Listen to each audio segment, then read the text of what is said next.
It's your boy BLAZEDxENFERNO, and you are now tuned into the Infernal Gaming Podcast. I just want to let y'all know real quick that you guys can check us out on all major podcast platforms, such as Apple Podcasts and Spotify. Make sure, if you watch us on those two platforms, that you rate the show 5 stars. You can also watch us on YouTube, though, over at my YouTube channel. Just make sure you guys, in the search bar, go over there, type in Infernal Gaming Podcast. It should show right up, man. Make sure you check us out. Links down below, all that good stuff. Enjoy the show. Love y'all. Let's talk about this Big Sean album, though, man. Let's start it off there, man. Okay. Start it off there, man. Give me your thoughts, bro. Let's jump right into this pod. Let's get it popping from the door, man. I know what they really want to hear our thoughts on. But let's talk about this Big Sean joint because we just talking about that before we started. So let's jump right into it, man. Where do I want to start when it comes to that particular the rollout and everything that kind of came along with Sean's quote-unquote comeback has been kind of like, I don't want to say disappointing, but it's almost kind of sad to watch. A lot of things have been like, for him, just overshadowed by the whole Drake Kendrick situation, and that's kind of like you almost can't speak of anything Sean related without bringing up that, like, yeah, anytime you had something that kind of came about, it was kind of overshadowed by bigger hip hop related issues that were kind of outside of your control and just bigger than you, buddy. And it's like it was hard to kind of like you just kind of felt like you kind of felt bad for him in that regard. Hell yeah. What was his last album prior to this? Was it Detroit 2? Yeah. I actually like Detroit 2 a lot. I love Detroit 2. That's one of my, I think out of because that came out in 2020. That's definitely one of them albums. That's definitely one of them albums, dog. Highly underrated album. It was a very underrated album that came out. Like I have plenty of tracks that I still listen to this day. But again, I don't know what is it about Sean that just like there was a period where he first came out. I remember that, quite frankly, I think it was a bit overhyped. I think people were too quick to kind of anoint him to be like, the next big thing and whatnot. I mean, there was obviously talent there, and he was among, he was up there in like, the top, one of the top tiers along with, the Wale's, the Kendricks in that earlier period of time before like, they kind of separated from everybody else and whatnot. And since then, I'm not saying that he had some sort of a fall off or anything like that, but it just seemed like there was a lot of like, I don't know, personal matters and things that he kind of got himself involved with that just kind of detracted away from like, his output and his music. And I think when you look at this project, I don't know how else to describe it, but to kind of think it as like him getting his sort of mental health shit off in a way. Yeah. And I'm just gonna be real with you. I don't know if I want to hear that from him. I was kind of conflicted listening to this album where I was kind of like, where is that quote unquote Big Sean Don aura that kind of came with Big Sean? Yeah. All of that seemed to have, like, when listening to this, seemed to have like evaporated, and the energy that I kind of sort of got from him in this was just kind of like, it seemed gone. I was like, what happened to the bull, man? Like, things must have changed with maybe like fatherhood. And I mean, granted, like, yeah, people grow and evolve with their music and whatnot. But when it came to this, there was a lot of it that I just kind of felt like I just wasn't feeling all that. Like, as far as like, I think I only saved like one song from this project, if I'm being honest. Damn. And which one is that? Nope, 2 songs actually. And honestly, I probably shouldn't even have saved the other song. The song that I really saved was like Certified, really. And like, okay. Other than that, this and that, but like, I think I was probably more turned on by the Kodak piece more than his. Overall, I was just kind of like, I don't know what to make of this. But at the same time, I feel happy for Sean the person. As far as Sean the artist, I don't know where we go from here.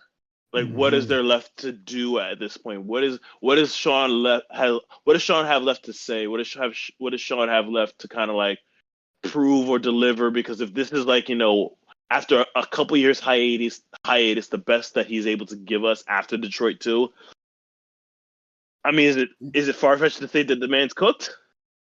Nah, I just really think, and I'm not making an excuse, but I really do think like this year has been overwhelming with the Drake Kendrick shit. And I feel like we spent the entire summer just kind of, like sitting and satiating on that.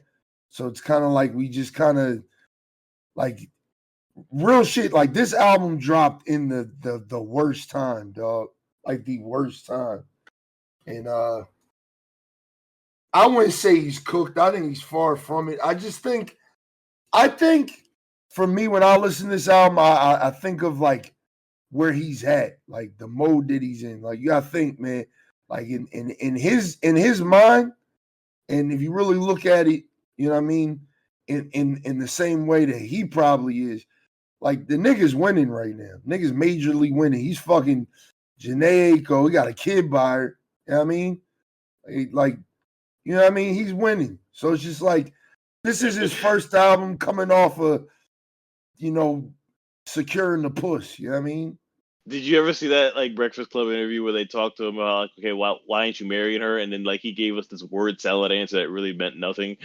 Like it's just Nah, I it see was, that joint. oh my god, it's the most like painful thing to kind of to actually watch him try to explain to people that like sometimes when you're on the same like there's certain things that like you might not be on the same page with on certain things and you got to like work your way through it. It made no sense whatsoever. But it's like but you still wanted to have a kid though with this person, but you don't want to marry this kind of person. I'm not judging or anything like that. It was just hilarious to see him try to like maneuver an answer out of that really kind of meant nothing. That also I think kind of impacted, to me at least, the rollout was more overshadowed by all the other stuff beyond the musical aspect of it. But I mean, yes, he's winning from like I guess a mental health standpoint. He seems like he's in a better place now, which again you can't Yeah. help but feel happy for him in that regard. But Because he kind of got fucked, man. Like, remember the last time we really seen my boy Big Sean in the limelight was when basically Kanye West said, "Yeah, man, I regret signing him. Yeah, I regret signing Big Sean," which is crazy because again, there was a point in time where I would have said like it was Drake, Rocky, Big Sean, Cole, and Kendrick. Yeah. Like that was the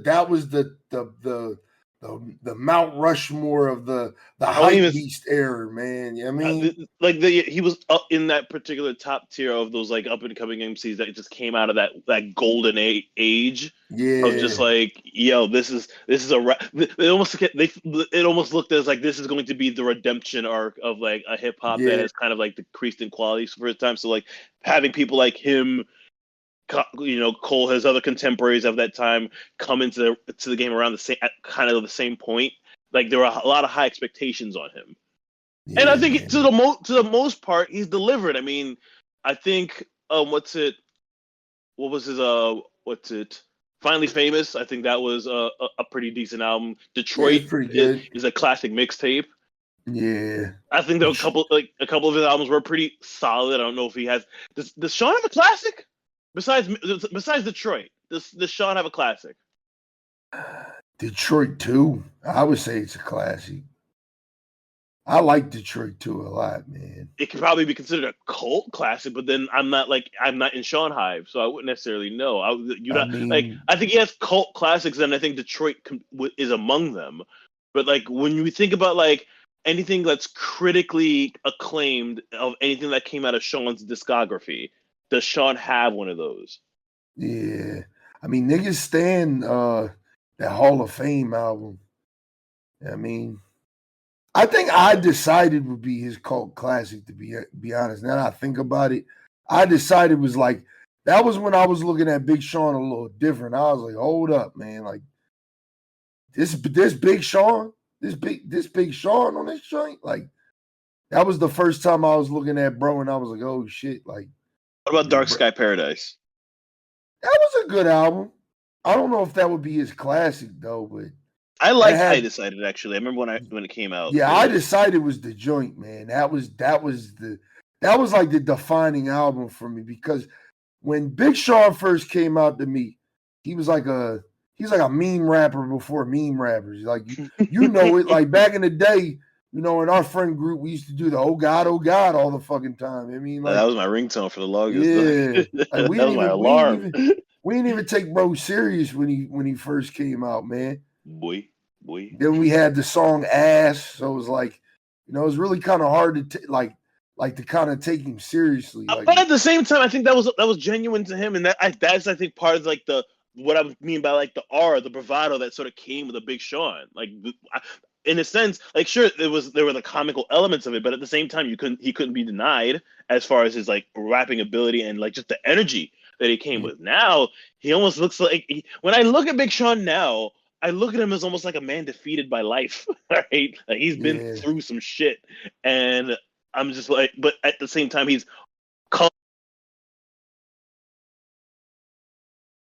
Hold up, you broke up. You cut off there. I had a call come in. Oh yeah, you good. But pretty much like, pretty much he came through that dark tunnel of everything, and just kind of like now he's in a better space. But he grew up. Let's just say that. Like he's not making songs like Ass and shit like that anymore because he's kind of doing that thing that we kind of wish Drake did, and that's just grow up. Yeah.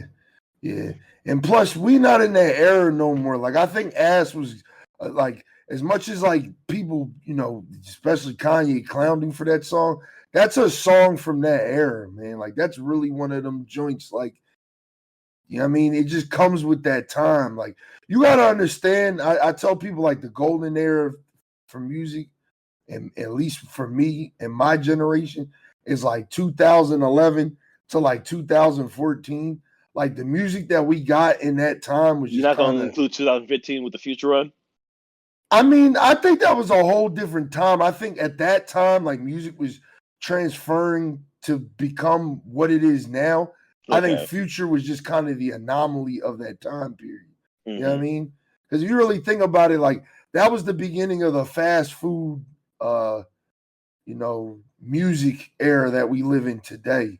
Yeah, that was, like, really the beginning of it. I mean, I think, again, Future was just that anomaly that year. Like, he was just that motherfucker you was looking at like, God damn, like, is this even real? But I think from 2011 to, like, 2014, like, dead ass, we were getting so many different sounding projects and just music was different, man. Like, we had A$AP Rocky's first album, not his mixtape, his album. I mean, there's so much different shit to kind of that we got in that time period, man, which is just, it'll always be legendary to me, just going back and listening to. Then it's like, again, when Ass came out, that was the time, if you remember, that was the time of like the EDM dance wave and shit like that. Dubstep and all that shit that came out and whatnot. Yeah, like, so it's like you couldn't get mad at that nigga, man. Like the David Guetta, whatever, how you even say his name. That was that era, the Calvin Harris era. So it's like you couldn't blame him for a song like that. He was just going with the vibe. You know what I mean? Everybody else was doing it. Lil Wayne and Chris Brown had that song together. I mean, it was like an EDM joint. You know what I mean? When are we going to get it? Like, when is that A$AP Rocky album coming out? I don't know, man. When he's done dropping 500 singles for it, that's not going to be on the fucking album. I'm at a point right now where I don't want to listen to singles and have them like color my expectations. So like I've not listened to a single thing yet. Yeah, but going back, how do you feel about this Big Sean album? Like, what we rating it, man? Let me get my thoughts real quick because it's short and sweet. I feel you. I liked a couple of these songs on this joint, but it's just like you said. It didn't feel like what we needed to get after 4 years since Detroit? Like, but then again, he did drop albums in between them. Remember, he had the Metro Boomin project, then he had the joint with the Metro Boomin project came out in 2017, Double or Nothing, and that was a flop. I don't know. I like that joint. It was not well received. Detroit 2 came out in 2020, so yeah, we had 4 years of no Sean. The Hit Boy joint was gas. The Hit Boy joint. Oh wait, was never mind. gas. That was the Hit Boy joint. The Hit Boy joint that was Double or Nothing. I forget. What was the Metro Boomin joint then? I don't know, but it was like they were like silhouettes and shit like that. That's all I remember. That's the Hit Boy joint. No, wait, no. Double or Nothing is the Metro. No, what was the Hit Boy joint then? The fuck? I'm over here mixing up all the fucking Big Sean projects. I'm about to look it up for y'all, man. Hold on. I got you. Actually, gonna take me 2 seconds. Damn, where the fuck is he? Did he take that shit off or something? Oh, it's an EP. That's right. So you got singles and EPs. Yeah. What You Expect? That was 2021. So that was the last proper project we got before this joint. I mean, if I had to rate this joint, like being real with you, damn, I hate to do this. I'd probably give it like a 6, a 5. I'm gonna give it a 5. I'm gonna give it a 6. Nah, I think I'm gonna give it a 5, dog. I like the intro. I like Iconic. I like the Charlie Wilson joint for Charlie Wilson. I like the joint with Kodak. The Larry June joint, of course. That's probably the best song on the joint. And that's it. I didn't really like Certified like that. I fucked with it. It was just like overall it was good. It was like it was good energy. I liked it. It was like it gave me some reminiscence of like that Sean that I was looking for. Nothing it was all the way, but like it was something. So I fucked with it. I'm gonna give it a 5, man. I think this is one of them joints I'm gonna have to go back. I'm gonna have to go back and kind of listen to again. But yeah, I'm feeling mid, man. 5 is mid to me. I mean, I think this was mid. This is coming from, my boy, man. I think this is a very forgettable project. Yeah. Like very forgettable. Like very, very forgettable. Yeah. So hate to say it, man. That's my guy too, man. Like I really fuck with Big Sean, man. Like I'm an advocate for Big Sean, man. Like I think that nigga don't get talked about enough, dog. And that's what I was thinking about the other day. Like, there's so many artists from that generation. Like, I think he deserves his flowers. Tyler, the Creator, even though he kind of got some little hater ways with him now. Like, I get what he was saying. Wait. What makes you think that he has some hater ways? Did you see the interview he did where he hated on that white boy, that little white boy? Oh, your man's? That ain't my man's, but that album was kind of cool. That was your man. You was trying to put me on that bullshit. Fuck all that, okay? I'm with Tyler on this. Nah, I was with Tyler until I really had to like dig in my bag and think like Tyler's fan base, we just gonna go ahead and say it. Tyler's fan base is predominantly white motherfuckers. And if there is a nigga in there, they strange, bro. They a strange nigga that wear Chuck Taylors still, all right, and straight jeans. All right. I'm a Tyler fan, dog. Call Me If You Get Lost to me is a classic. I mean, it's a good album. I like that joint. I wouldn't call it a classic. Maybe I would call it a classic. Maybe it is a fantastic album, dog. Okay. I ain't calling it a classic. I ain't calling it a classic. That should still go, Doug. I mean, listen, y'all know how I feel about Tyler, man. Tyler, one of my I would put Tyler in my top 10 favorite artists of all time. But I really dislike his recent run. But I do like Call Me If You Get Lost a lot. I like But that's his recent run. If anything, you're probably like, okay, you probably didn't like Igor and Flower Boy, which was just like somewhat departures from like, what you kind of expect in the rapping sound from Tyler. But at the same time, that's artist growth. He grew, like, listen. Yeah, if he walked around kept sounding like how he did in Goblin, we'd look at him like he's like, a school shooter. Yeah, of course. That's the part that is more so a problem with me and not a problem with him. You know what I mean? Like I still think the golden era of Tyler the Creator was Wolf, Goblin. You know what I mean? I think Call Me If You Get Lost is his best work. Yeah, it's his best work for sure. It's his best work for sure. But I think like I don't know, man. I love Tyler the Creator to death, but like Igor wasn't it to me. Even though Igor is like Igor was just a different everybody's artistic favorite direction. album. It's not everybody's cup of tea, but it was in a different artistic direction, which I can respect. I But like, respect it too. Yeah, I was just about to say that. but like, if Call Me If You Get Lost is an indication that like, okay, he's going to be on this type of time, then yeah, only better things are going to come then. Because like Tyler, as far as I think it was like I said when it came out, it was a reminder that like, hey, I can still rap, and like what I got from that interview is that this is a man that actually gives a shit about the craft, who actually gives a shit about like the artistry and everything, even when it like just the rapping aspect of everything. So it's like, yeah, I want that for my artist, and he's like criticizing of this particular generation of things that are just like it's cookie cutter and this copycat of all these sorts of like sounds that's like we're trying to sound like Future, we're trying to sound like Thug. Where's the originality that comes into play? And like I get that from an artist like Tyler. You get that from the top tier artists in a way. If anything, Tyler has a case to be in that like echelon where you consider like the Coles and whatnot based off of his lyrical ability alone. But it's just like because his musical catalog is just so diverse into different things, we almost kind of don't look at him as a rapper / hip hop artist. But it's like, no, his bread and butter is in this thing right here. It's in this particular genre. I think we need to put more respect on Tyler's name, and I think he needs to put out. I think we also need a bit more output from him. But like anytime you see him on a feature or anything like that, he still is like, yeah, Tyler's that nigga, dog. Tyler is that nigga. And I also think it's like the sexuality thing kind of plays into a lot of things people's eyes, unfortunately. What do you mean? The fact that like we don't know whether or not this nigga's bisexual or not, but like he kind of trolls around that whole particular thing, and like in hip hop culture, it's still not something that we can say is widely accepted.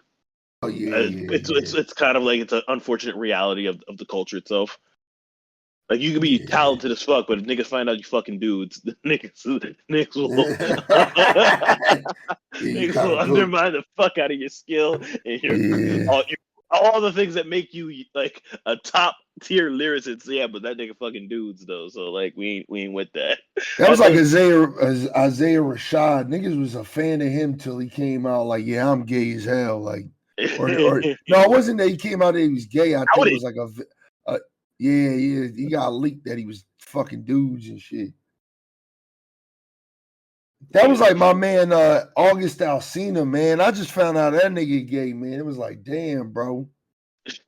That's the nigga that was knocking bitches pussy out of the motherfucking frame a couple years ago. Nigga knocking bitches cervixes out, man. Yo. It's like, damn, bro. But no, we still respect it, man. I'm always respect your music first, man. I don't give a fuck what you do with another motherfucker, man. I don't care about none of that shit. That shit ain't got nothing to do with me unless you want some Diddy time or some R. Kelly time. Which is crazy. All right, it's a music podcast. We should talk about Diddy, man. What you feel about Diddy, man? Did he do it or you think Diddy did it? I stand by the fact that like 1,000 bottles of baby oil is that so it did it for me, dog. That nigga did that shit. He did every single bit of that shit. There is no earthly reason why anybody needs 1,000 bottles of baby oil. Not a single motherfucking reason. I'm sorry. It's like no, you are guilty just on that alone. You're just no. That nigga wild. Testify, man. I don't give a fuck what this nigga think he gonna do. Okay, this it's no. this dog, man's was out here violating. Okay, like I can't. We can't get behind that shit. That being said, I find it hard to do what we did with R. Kelly with Diddy. I can easily get rid of not necessarily easily. It was hard for me to to get rid of the R. Kelly discography. Okay, that was not something that I wanted to do, but I did it. Okay, Diddy has his hands with way too many things that like I don't see myself ever having literally.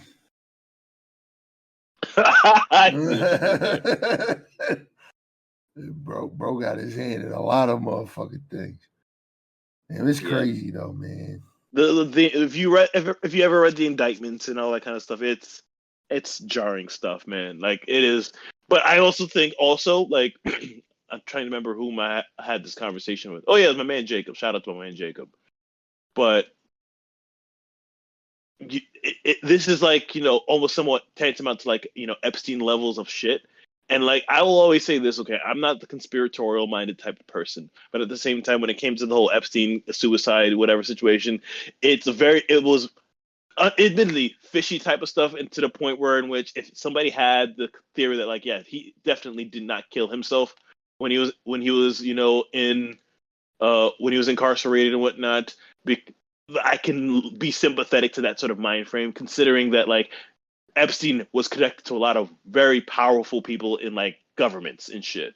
Diddy, on the other hand, is a different case. This is more along the lines of like Hollywood industry type of shit, where I could see like there's going to be more to come, and the man's could potentially flip, and like I think could potentially bring down others that may have participated or have been aware of all the things that have going on. And I think right now what we're seeing is just the tip of the iceberg. It's gonna get ugly. I think so too, man. This shit about to be crazy, man. Yeah, it's about to be crazy, and it's already crazy. And at the same time, on top of that, niggas fucking discredited Cassie and other motherfuckers talking about, y'all, this was for a money grab, and then all of a sudden the video comes out, and you're like, so she wasn't lying. That video was crazy, man. Yeah. That nigga ain't have to do her like that, man. Yeah. I felt some type of way about that joint. But what about you? What are you feeling about like the diddler?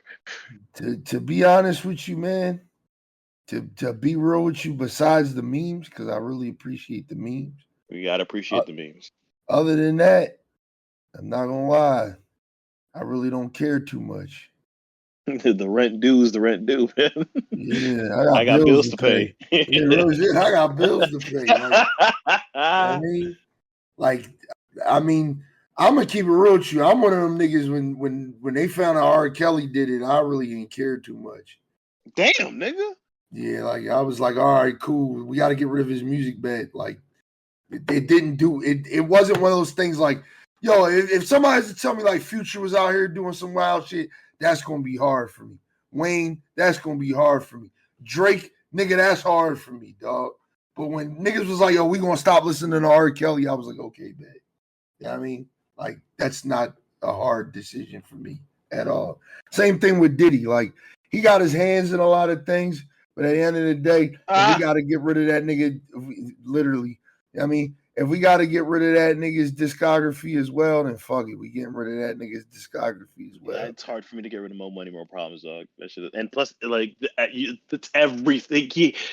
Diddy is more production more than anything else. And when I say production, I don't mean like beat making, but more along the lines of the process of just creating the music. Yeah. Yeah, I think it's still pretty easy for me, man. I think I get rid of bro. Like I said, let's let it come out that Drake was really playing with some kids and shit and grooming motherfuckers and shit. You know what I mean? Which I highly doubt. I think like there was a lot of suspect things, but I don't think he was actually doing things. Yeah, I don't think he was doing that shit neither, man. I mean, but the internet gonna do what the internet do, man. But speaking of Lil Wayne, though, like we probably do need to talk about the whole like Super Bowl controversy. Oh yeah, man. Damn, I'm glad you said something. Mm-hmm. Yeah, I'm glad you said something about that because I was about to forget, man. Yeah, man. So how you feel about that, man? Let's talk about it. I think that's kind of important, man. I'm all in favor for the Kendrick choice. Okay, I think people are blowing the whole like Lil Wayne situation at like it's overreaction and it's fucking. I don't want to say fake outrage, but displaced outrage about like there's so many different things to consider when it comes to the whole Super Bowl performance thing, and it's unfortunately like this situation has opened the door to forcing people to have to do something that they really did not want to have to do, and that was almost low-key disrespect Lil Wayne. When it's like, dog, I didn't want like Lil Wayne's goated. He's like all time in top 10 arguably top 5 artists in the hip hop genre, influences this entire his influence still reigns to this very day. We're now witnessing Lil Wayne's children that are pretty much in the music industry today. But that all being said, we have to take into account who Lil Wayne is today, but also like the catalog that Lil Wayne has and how much crossover effect it can have on a Super Bowl performance. Like, let's have a whole referendum on like what a Super Bowl halftime show with Lil Wayne would even look like. Yeah. I'll start with first, like, let's talk about like Wayne today. All right. I personally, I think it's hilarious that we kind of like prior to all this whole situation have collectively started looking at Wayne as like the senile old man of hip hop, because it's like, oh, Lil Wayne's just out here doing, he's skateboarding, not knowing what the fuck's going on, okay, and we just let him do him. Like the man doesn't know what's going on in the world, what's going on with happy politics. Birthday to that motherfucker. His birthday. Oh yeah, his birthday was like yesterday. 42 years old, man. I think he's 42. Yeah, young, but he kind of we treat him like he's an old man though. At the same time. Yeah, man. Because at this point, shit, we kind of grew up with that nigga. He only 11 years older than us. Facts, but it's like his mental state has always been in question though, with all the drugs and all that kind of stuff. I mean, listen, what Wayne looked like, fucking, let's say, like in the Carter 2-3 era, compared to how he looks like right now, you would think he would look like somebody who needs to be like 302'd, my nigga. That nigga needs to be fucking committed. Yeah. But at the same time, like we've also seen him kind of like grow and develop. Like, remember the era of Wayne when all he did was talk about pussy and his dick and shit? And that was kind of like, I was like, all right, I'm kind of off this for now. And now he's kind of like had this renaissance that's largely born from the features that kind of like you look like, oh yeah, this man can still rap, he can still go. But at the same time, let's look at Lil Wayne's career in its totality. Okay, he had a brief moment of crossover appeal. Let's just be real. Carter 3 and so on was like a brief moment of crossover appeal where he was like widely looked at within the popular culture. But truthfully speaking, did the pop culture really like look at Wayne like that, the way we in hip hop culture look at and revere Wayne? Because like what I often hear about is like, oh, listen, man, what do you mean Lil Wayne doesn't have nothing he can freaking perform at the Super Bowl? Look at his discography. Look at his mixtapes. Middle America don't want to fucking hear Lil Wayne's mixtapes, nigga. What the fuck? Like, they want to hear fucking literally they want to hear the Carter 3. And it's like, what else? That's it. Do you have? That's it. He can't perform John. He could probably do 6 foot, 7 foot. Yeah, but like, I don't want to hear 6 foot, 7 foot. To be honest, they want to hear a Millie. They want to hear Lollipop. They want to hear the Carter 3.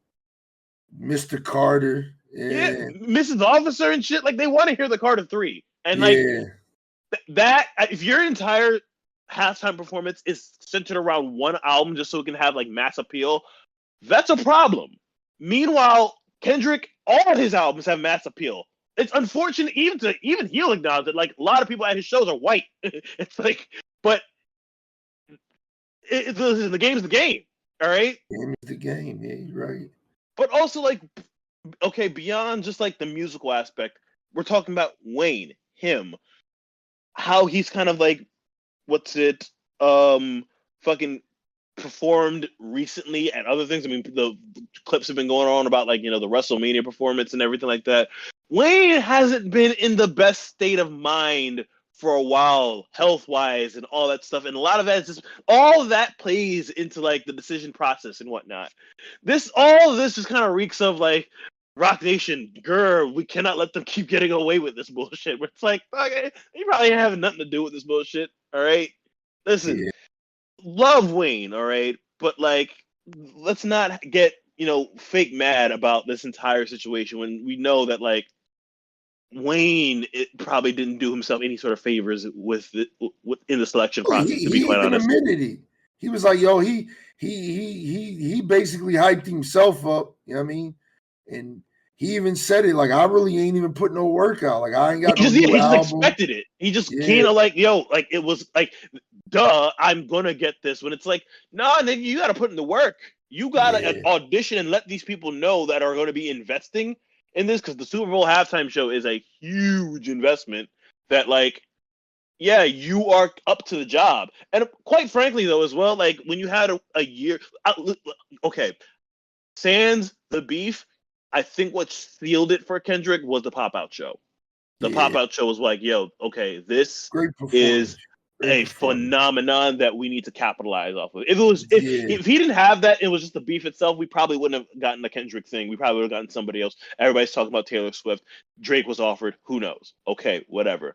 The pop-out show was like, oh yeah, we need to get on this wave right now. It was such a monumental success and cultural moment that they were like, we need to capitalize. Yeah. Yeah, man. Like I said, I got a lot to say about this, man. I got a lot to say about this. And I've kind of waited for this podcast to kind of talk about it. I'm actually not mad at the choice. Like I've told select people about it. Like, I'm actually not mad at Kendrick being picked. I'm mad at Kendrick fans, dog. And I ain't gonna lie, I ain't gonna cap to you. I've been waiting so long to say this. Like, I've been waiting so long to say this. You wanted to get on a broadcast just so you can shit on some folk. Yeah, because I want it on wax, dog. I want y'all to know I'm a D1 hater on wax. I fucking can't stand you niggas, dog. I hate you. You probably feel about Kendrick fans the way I feel about Eminem fans. Dog, I hate Kendrick fans now, dog. This beef has made me hate them niggas so much, dog, that I don't get it, bro. Because sometimes I gotta like check myself. It's like, all right, I gotta get it. But it's like, y'all niggas are some closeted ass fans, bro.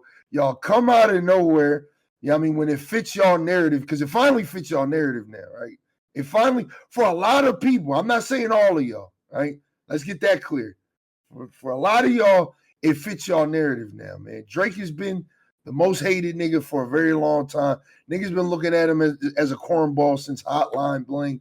You know what I mean? People been waiting for him. Even before then, yeah. Niggas been waiting for a motherfucking, you know what I mean, somebody to come through and just body this nigga. You know what I mean? Word. And it's just like, y'all are the most closeted fucking fans, you know? And my biggest thing about, you know, Wayne not getting it, because I do think Wayne should get a Super Bowl, is it's one of those things that it's like, and I talked about this with some people yesterday, because if you didn't know, not only was it Lil Wayne's birthday yesterday, it was our boy Feast's birthday, man. R.I.P. to him. It was his birthday yesterday. And I tell a lot of people, this is like, I feel like a lot of times we've got so much going on in life that we don't properly always give flowers when we probably should to people. And then we wait until they're gone to finally, you know, praise their life and how great they were and stuff like that. And I'm going to keep it real, man. One thing I think about a lot of times is Wayne is only 42, but I really don't think he's got that much time left. Damn, I think about it all the time, dog. I think about it all the time. So it's just one of those things that I'm going to be mad at you niggas. And I'm saying this right now. I'm going to be mad at you niggas if when this man passes away, you dick ride him like y'all did Michael Jackson. That nigga was touching kids before, but the minute he dies, he was the greatest to ever do it. Keep the same energy, dog. He was touching kids. Fuck that nigga. Just like you was doing, right? Before he died. You know what I mean? That's going to be my problem with Lil Wayne. These fans are going to come out of nowhere. They're going to come out the closet. They're going to deride for the longest. Wayne was the greatest. Wayne was this. Wayne was that. Wayne. But you showed him no love for the past, I want to say like 10 years now. You know what I mean? Like 10 years, like Wayne's been kind of slept on. I think after Carter 5, which was like maybe 6 years ago, these past, so we can say 6 years maybe, he's just been kind of slept on. You know what I mean? And it's like, that's what's making me mad about the Super Bowl thing. Like people, like I understand the performance aspect of it, right? Like I don't think he's the best performer either. He's way past his prime. Like if this was 2012, like 2014, maybe 2015, I would understand the outrage. You know what I mean? he's way out of his prime. Like Wayne is way out of his prime. Like, and just like Warren said, he's really only going to be performing from one album. Like realistically, he's not going up there and doing John, and he's not going to do hustler music. He ain't going to do none of them joints from his mixtapes and shit like that, even though he owns Swag Surf right now. You know what I mean? Like, he is I can't think of the word, man. Fuck that word. All right. But he's the owner of that song now. He owns that joint. You know what I mean? Who did Swag Surf? Who's the original people who did Swag Surf? Exactly, nigga. It's Lil Wayne's song. You know what I mean? It's just like, I would probably I think a better case would probably be for like The Sky Is the Limit, because like, you know, the Mike Jones song nobody even gives a fuck about, but like the way Wayne bodied that, it's like, okay, that's just Wayne's now. Swag Surf, I think I still hear Swag Surf. Yeah. Yeah, man. But I think personally, nigga, that ain't even a song no more, man. Like Wayne need royalties every time they perform that joint. Like, but it's just like I just need to check for my labor. I'm tired of like this. I don't want people to be dick riding my man when he passed. Like that's all because to me, that's my favorite artist of all time is Wayne. Dog. He's among my top. He's in my top 5 of all time. It's my top 2, man. It's him and Jay-Z. But I'm always having this like argument, because it's like it's kind of like the whole Carter 2, Carter 3 argument that I have with people. It's like, because a lot of like, you know, Wayne fans kind of came on around the Carter 3 period and whatnot. The things kind of sort of get skewed into people thinking that, oh yeah, Carter 3 is his best work. I mean, it sold the most and everything like that. But honestly, as far as like it's a commercial album, and honestly, it's if you're familiar with Wayne lore, it's not necessarily like a remake, but it's like the original album got leaked, so he had to redo it, and that's what we got. But like ultimately speaking, like as far as like his peak powers of like his lyrical capability, Carter 2 by far, but it's like that it just wasn't necessarily like, I don't want to say it wasn't well received because it went platinum and all that kind of stuff, but it's like it's not, you know, pop received the way Carter 3 has. Yeah, man. It's just I don't want people to be sleeping on my man, and it's just like I said, like this Kendrick dick riding, man. This is what I wanted to put on wax. When his next album comes out, I need Taylor Swift numbers. The way y'all dick riding, I'm gonna need some Taylor Swift numbers out of this nigga, dog. You know what I mean? If y'all not playing his album for 6 months to a year, stop talking to me, dog. Stop talking to me about some Kendrick Lamar. I love Kendrick Lamar. I love that nigga. All right. I didn't think his last album was the best. That's me being real with y'all. I don't think it was by far his best. But again, I'm a weird Kendrick fan. I'm the type of nigga that thinks To Pimp a Butterfly was his best album. That's his best album to me. You're not alone in that. Best. I'll say favorite. His best is definitely Good Kid, Mad City. Yeah. But my favorite by him is To Pimp You're not a alone in Butterfly. that. Like that's an age-old Kendrick debate in that, like, what is his best between To Pimp a Butterfly and Good Kid, Mad City? I'm of the latter. But like, you know, I'm never gonna be mad at somebody who looks at To Pimp a Butterfly like, yeah, that is like the one. Yeah, that was the one, man. I just think, you know, when we talk about music, man, music is a form of art. And I think with To Pimp a Butterfly, it was 2 things. To Pimp a Butterfly was like perfect time. It was like the ultimate time. Like we got all this shit going on. You know what I mean, with police brutality and, you know what I mean, just all this shit going on. And it's like he capitalized on it in a way that it was just like it grabbed niggas' attention. You know what I mean? He capitalized it at the right time. It's like, it's not like, for example, like a Jordan Peele to me, where I felt as though like a lot of the content that sort of came from him was very like opportunistic. Yeah. Where they came to like this, like Kendrick's To Pimp a Butterfly came at the absolute right time for it. Like the culture needed that. Yeah, and this is where I get the grinding you fucking quote unquote fans out, right? Right? This is where I get the grinding y'all up. You know what I mean? And listen, I want the smoke. I want to smoke with all y'all niggas. I'm tired of y'all. Like I am really tired of y'all. And listen, Let me say this before niggas say, oh, he's just mad about Drake been lost when Euphoria dropped. It wasn't Not Like Us, it was Euphoria. Best song in the entire the beef was Euphoria to me. I will stand on that. Not Like Us died July 4th for me. The same day the music video came out, I was tired of that fucking song, dog. You know what I mean? I still like it, but I'm tired of that motherfucker. But this is where I get to grinding y'all up, right? To Pimp a Butterfly was easy to grasp people's mind because, again, what was going on in the world at the time. But when Mr. Morale and the Big Steppers came out, y'all ain't want to hear that nigga, though. You know what I mean? And to be honest, the boy was talking some real shit on that motherfucker. He was talking about black problems, but y'all ain't want to hear him, though. You know what I mean? Y'all ain't want to hear that nigga, though. I think he was talking about more than just black problems, but just a collective experience. Yeah, exactly, man. I feel as though he's still on that tip, like even now with like the singles, even within the beef. It's like I'm curious as to like the concepts that he's going to like dive into when this is eventually all said and done. Like when like the album does come out, if the alleged Kendrick album that we're supposed to be getting. Listen. This is what I'll be trying to tell these Kendrick fans, right? Because, you know what I mean? This is where I get to really grinding y'all up. Just admit it. Y'all like Damn. Y'all money trees niggas.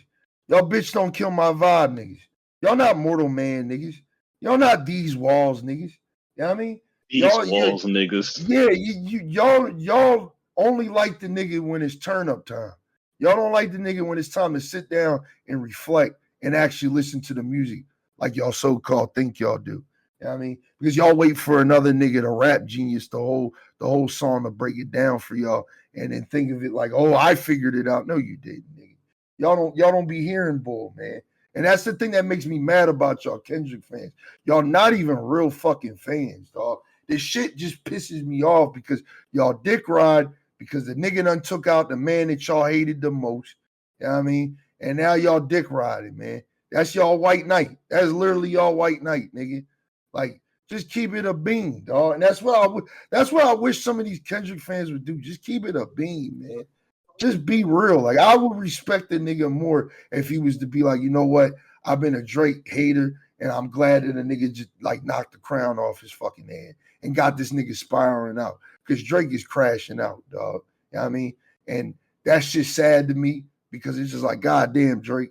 Like, have some decency and dignity with yourself. But you know, you're overgrown man child. We get it. You know what I mean? But at the end of the day, like y'all Kendrick fans ain't real fans. Y'all money trees niggas, swimming pools niggas, damn album lovers. Cause I mean, y'all could turn up to that album. But y'all not listening to that deep shit, man.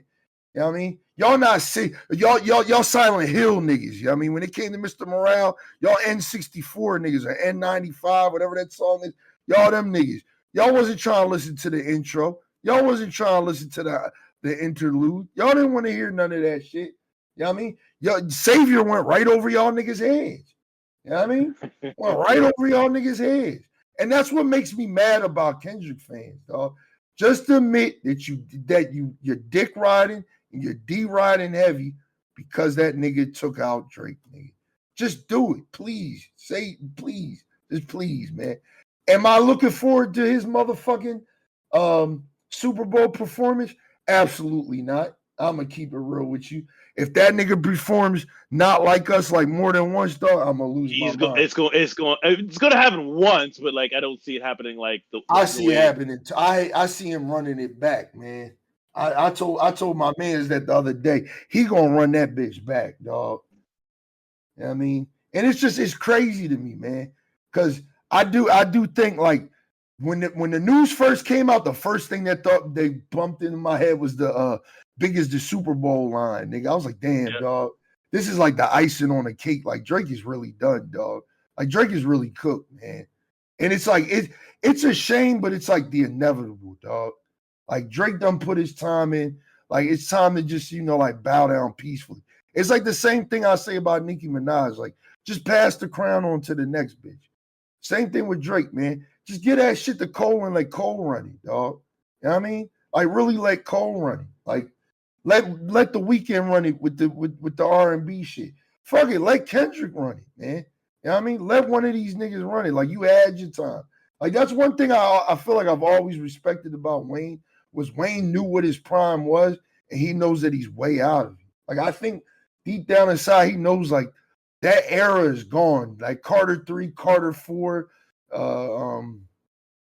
I'm Not a Human Being era, all that shit, the Pop That era, him being on every DJ Khaled album, like that era of Wayne is gone, dog. And I think he knows that. Like, he's satisfied. He done put the work in. You know what I mean? Like, how long do you want to be on the top for? Like, I think we can go deeper when it comes to Drake, though, in a sense, because it's like Drake wants acceptance, man. Drake wants acceptance. He wants you niggas to accept him, dog. That's why he's got the cornrows. That's why he tries to act black. I'm sorry. That's why he tries to act like a African American. You know what I mean? An African American. You know what I mean? I think what's biracial. I also think he's still very bitter about losing that Grammy for Nothing Was the Same. Oh yeah. You seen that video I sent you? It's crazy. It's crazy because the craziest thing about Drake, and I broke this down the other day with somebody, and it kind of makes me sad, is that at the end of the day, and it's crazy because Nothing Was the Same came out 10 years ago or 11 years ago from like 2 days ago. I mean, so it's been like 10, 11 years since that joint came out. But it's crazy that Drake's probably classic album is the album that he didn't even do, which is, if you're reading this, it's too late.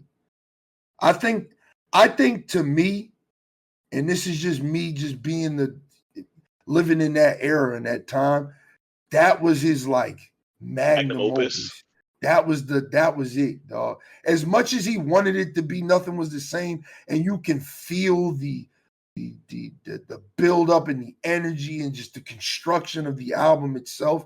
The unfortunate thing is when you do a Beyonce style drop on an album, all right, Valentine's Day weekend, and you've got banger after banger after banger after banger on that joint, that's going to be the one that sticks with people. And I think that's the album that sticks with a lot of people.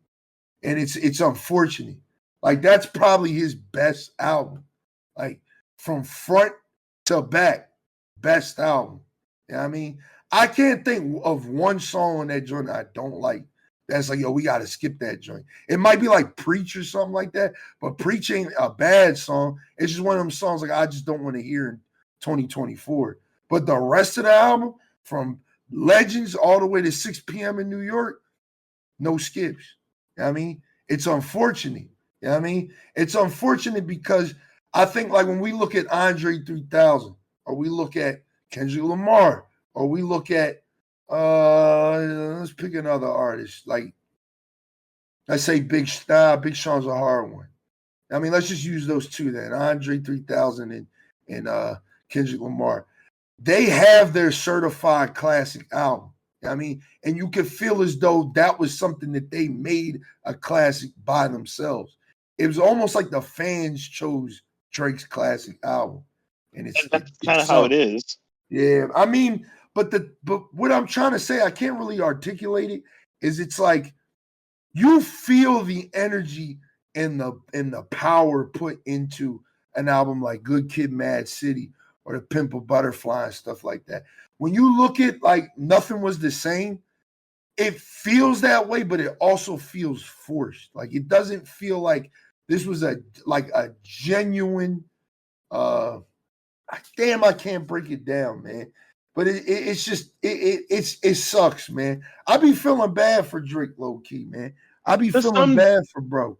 To some degree, I do. And it's I think he's a byproduct of, like, circumstance in a way, because and timing, and just like, again, on top of that, a culture. You know what? Okay, you know what? I kind of like akin somebody like Drake too, in a way, and Anakin Skywalker in a way. Yeah, bro. Yeah, man. Where like, you want to be on the Jedi Council so bad, but yeah. Just the rejection and everything is mentioned. That's like, okay, now I'm going to be the villain. Fuck all this and whatnot. Yeah, man. Because like, ultimately, he wanted to do good. Like, he wanted to be accepted amongst his peers and like have this.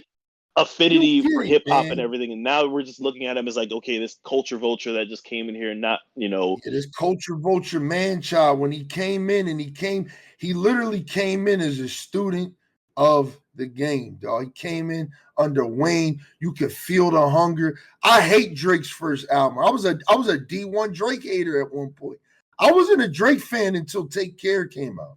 That's my favorite album by him. That's in my top 5 favorite albums of all dude, the time. man was a huge Pusher T fan, like really. Yeah. Yeah, man. It's Huge Joe Budden crazy, fan. bro. Like the man, like the fact that he gets criticized and like hated on by many of the people that he admired is kind of like That's it's gotta falling on break a him. man. That's gotta break a man. And I just that's why I'm saying I get the culture vulture shit. I understand all that shit, but y'all white knight for the wrong things, dog. Like I just don't get it, man. I don't get it. You know what I mean? Like calling that man a overgrown man child, super valid. Super, because that's how I feel about Drake. Yes, but at That's the same exactly like, how I feel about the nigga. but let's also give him credit for like the content that he put out in his music. Granted, like it's Kanye derivative, but like him being able to express emotions about like and be vulnerable and how he expresses his feelings on a track, that was like almost in the way in which he did it, because like other artists did it in a way where it's like, I'm still the masculine tough guy, but I have thoughts and feelings about things. He really kind of like expressed it in such a way that was just kind of like, oh yeah, this is transgressive to how we often look at men. I mean, shoot, they look at like he was criticized for just like, the fuck is this nigga doing singing? Like, why would you want to be singing when you can be one of the best rappers to ever be? And it's like, no, I'm going to express my art in the way I want to express my art, and to be constantly ridiculed for honestly a quality that's literally your strength to a large degree is that'll do something to you. Yeah, man. That's why Mos Def pissed me off, dog. Like I agreed with him, but he pissed me off, dog. But he's also he was critical of a Drake of today, which I think Yeah, all that of is course, valid. of course. But I also think it was the snarky, snaky vibe of it, man. It's just like it's again, man. Like I think you put it beautifully in the words. It's like Drake wanted to be the hero. He wanted to be a student of the game, and y'all constantly told him no so much that he said, fuck y'all niggas. He literally said, fuck y'all niggas. Fuck y'all, the game y'all love so much. Fuck that shit. You know what I mean? He literally said, fuck that shit. And now y'all mad at him because he said, fuck that shit? Like, that's crazy to me, man. Like I said, if the niggas I idolize made me out to be a bad person and treated me like shit, I do the same thing, dog. I do the same thing, man. I mean, but again, at the end of the day, I think the only thing we need to criticize of Drake of 2024 and forward is his craft and the music, and it's just not hitting the same way. It's not, and that's 100% now just numbers valid. driven at But this point. Go ahead. It's now just numbers driven. It lacks soul. It's this pop, and it's like now it's what Drake needs now. Unfortunately, even though we probably will never get it, is another Take Care, another Nothing Was the Same, something that is like going to like give us some heart into it.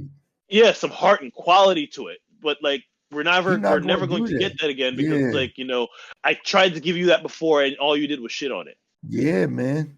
Yeah, man. That's why I be trying to say I be feeling bad for Drake, man. I really do be feeling bad for that nigga, man. And I won't even deny saying that shit. I really be feeling bad for bro, man. Because it's like when you look at it, man, and that's what makes me mad about again all these Kendrick fans. I mean, so-called Kendrick fans. I mean, is that y'all act like y'all wasn't bobbing y'all head to his shit up until Views, man. Everybody, like Marvin's Room was like his biggest song, dog. Like at the time when Marvin's Room came out, like that shit was everywhere. I don't care how hood of a nigga you was blasting Marvin's Room, nigga. That shit was everywhere, dog. So for the niggas to just be on some like pure hate and shit, just because again, I think a lot of it also stems from like we're older now. I mean, a lot of us are older now. Like Drake is trying to appease to a generation. I've said this on a previous podcast. He's trying to appease to a generation that's not us anymore, bro. Like we're not fitting the demographic. He's trying to appease to the Yeet niggas, the Cardi niggas. You know what I mean, the fucking all them young bulls and shit. That's who he's trying to get. But it's like compared to what we talk about things like, okay, earlier in the podcast with Big Sean, there's artists who grow along with their music and they're just kind of like, all right, as time progresses, you can see the Drake ain't gonna do that. Drake's not gonna do that, man. And I've already accepted that because the craziest thing for me, right? And I don't think I've ever said this, right?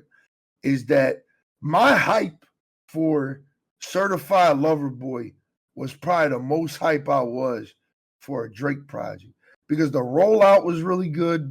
Besides all the Kanye beef, I ain't like that shit. But the rollout was really good, and it seemed like Drake was going back to basics. Drake just kind of got lost in the monotonous of again trying to what bar can I go to next? Like how high can I go? Like I think it was like Scary Hours 2. He had a song called What's Next, and it was like even though it was like a turn up song, it was like very reflective of what's next. Like what the fuck do I do next, man? I done did this, I done did that. What do I do next? And it felt like Certified Lover Boy was going to be the next level for Drake, but unfortunately it wasn't. It was narrowed in a lot of controversy again with the Kanye shit. You know what I mean? And it just felt again like it was like my biggest thing with Certified Lover Boy is it just felt like he was grabbing too much attention from everybody. Like, hey, I got a little Dirk on this album. Hey, I got a little Baby on this album. Hey, I got Thames on this album. Hey, I got Jay-Z on this album. Instead of like, dog, there was like what 4 features on Nothing Was the Same. You know what I mean? There's 4 niggas on that joint. Jay-Z, Big Sean, 2 Chainz, Detail, nigga, before he beat the shit out of him. You know what I mean? Like, it didn't feel forced. It felt like he was trying to grab the Lil Baby fans, Thames fans. He was trying to get Jay-Z fans to all come and fuck with his album.